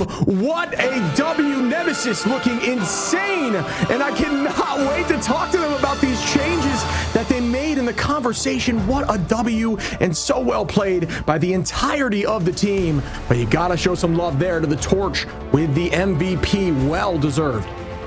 Yeah, Mello, such an improved player, has done such an amazing job on that Human Torch throughout the series and just in general in the Ignite series. I think he's leveled up for sure. Same thing with everybody across the board. I mean, Amadian, we already knew how good he is on Hella. I think he's probably a top 3, top 2 Hella currently. You know, we have to see him versus Delena. We have to see him versus some of the other good Hella players, but I think it's a bit of a hard matchup for Nectar, if I'm honest with you. Like, it's not necessarily Nectar's favorite matchup. I think he's like the Psylocke player. He can kind of flex over to the Ultron or the Human Torch, but Amazing, you know, I'm used to him seeing him on the Hella to match the other side. I mean, obviously it's Amadian. I think it's going to be hard to match him with both duelist players, but right now, I mean, well deserved by Team Nemesis. What a reverse sweep from them. It's the first we've seen in this tournament, at least in this best out of 5 series. Yeah, I like the call out to Amadian there on the Hella. He has always had a very strong Hella play, and it's finally coming into fruition here. We haven't seen a lot of it in this tournament in general. Hella kind of taking a back seat, but when you do have Torch up, it does help kind of bide some time and also put some pressure on so that Torch can't be free to just dominate. But when you have a Hella on your side that is popping off, it enables the entirety of your team to take space just due to the raw damage of every left click. 14 finals there for Amadian. Mello right behind with 13, and then Kraz, man, you got to show some extra love to a Cap with 11 final hits, and that is a tough thing to do on a hero that is known for just distracting and not necessarily known for getting a ton of picks. Obviously, we're feeling really solid after that. I mean, hey, we got 100% win rate in the rematches so far, so. Gotta love to see it. I have the biggest question I have for you is, what were the comms like in that 2-0 when you were down 2? Was it just a let's try to get 1, or how did that look?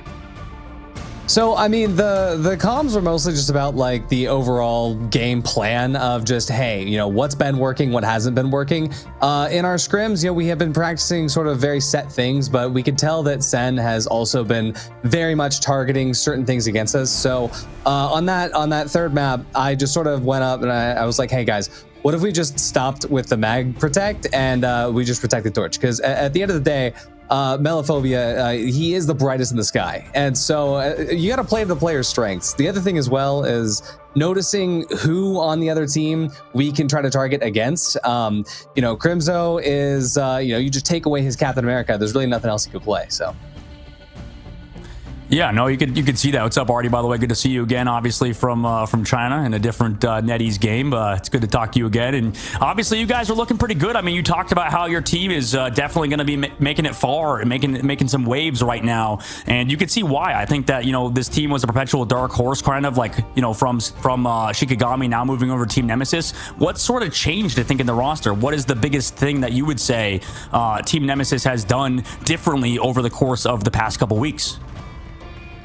Mostly, I think it's just been confidence, and it's just been getting reps in. I think that not much has changed with the players over the last few weeks. I mean, obviously, when they joined into Nemesis, the only change to the roster is adding me into the mix, and I haven't really done much. I have just been sort of on the sidelines, just making sure that the team is practicing to their strengths, doing the best that they can every single day in scrims, and making sure that we're learning from everything. I think that as the players just sort of gain confidence and they gain the understanding like, hey, we are one of the best teams in the world. Hey, we are one of the best teams to do it. Then they stop sort of really hyper focusing on sort of the bigger picture of the mistakes. Just like, I think we have to change this and this is like, no, clean up the small stuff and your big stuff is fine already. The next question, from a coaching perspective, I've always wondered when you guys switched over to Guardians on that hard pocket of torch. And first off, I love the mellow, brightest in the sky, really cool line, obviously. But when you made that Guardian switch to counter the hard pocket torch, is that the answer? Is that the answer that teams need to be looking for? I mean, triple support res comp is just so strong, right? And we were running pretty much only triple support res for, I think, 2.5 weeks in scrims. Like, straight up, we have not been doing much other than just practicing. So we have a lot of reps in on it. But it is a very, very strong comp against a lot of different things. And so if they leave it open, we have that as an option to pivot to. The call is always going to be like, hey, the worst case scenario, doesn't matter what they run. If whatever we're doing isn't working, add them triple support res comp. That would make sense. No, you can see exactly why. I mean, that comp is absolutely disgusting, like you said already. And now, going up against Ego Death, that seems to be the team you guys will be playing. And, we've seen them kind of have an upset win over FlyQuest on the Black Panther sort of compositions. I know that's a entirely different sort of puzzle to solve. I mean, it seems like they got solved on the upper, in their side of the upper bracket and the lower bracket earlier on in the tournament. But, what is it like for you as the coach of this team of Team Nemesis to kind of figure out how to play against the comp like that with Ego Death on the Black Panther and then they're just dive comps in general? Yeah, I mean, we had a scare with Black Panther the last time we went up against Sentinels for sure. And so now there's another team that runs Black Panther. Okay, kind of scary, but at the same time, in scrims, we've never been worried about Ego Death. I love those guys. They're super great scrim partners. And so it's going to be kind of fun to run it back with them since it's been a few weeks since we've played. But I think that we're not so worried about their comps. We're not really worried about Black Panther.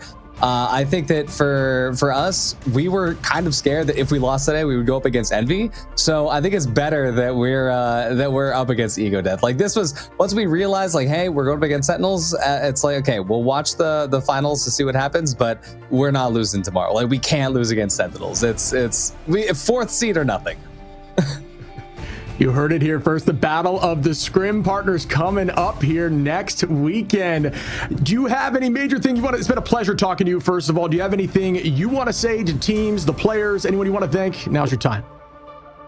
Oh, I mean, just huge shout out to everybody at Nemesis. Like, all of the players, so good. Every single one of them has been putting in a ton of work. Even our substitute players, they're always there when they can be. And honestly, every single one of them has been putting in the effort to get us here. And so there's a huge shout out to them. Big shout out to FlyQuest actually as well. FlyQuest has been warming us up before a lot of our matches. We've been warming up FlyQuest for a lot of their matches. And honestly, I'm really hoping for FlyQuest versus Nemesis, sort of like grand finals. But honestly, a big shout out to you guys as well. I love watching the cast, and Dustin, it's good to see you on this side as well. So honestly, huge thanks for being here, and thanks for bringing us out. Appreciate you. Thanks for the kind words. It's always a pleasure. Yeah, thanks, Artie. Appreciate it, man. Good to see you. Hopefully, get to see you on the desk in the future. Yes, sir. Absolutely.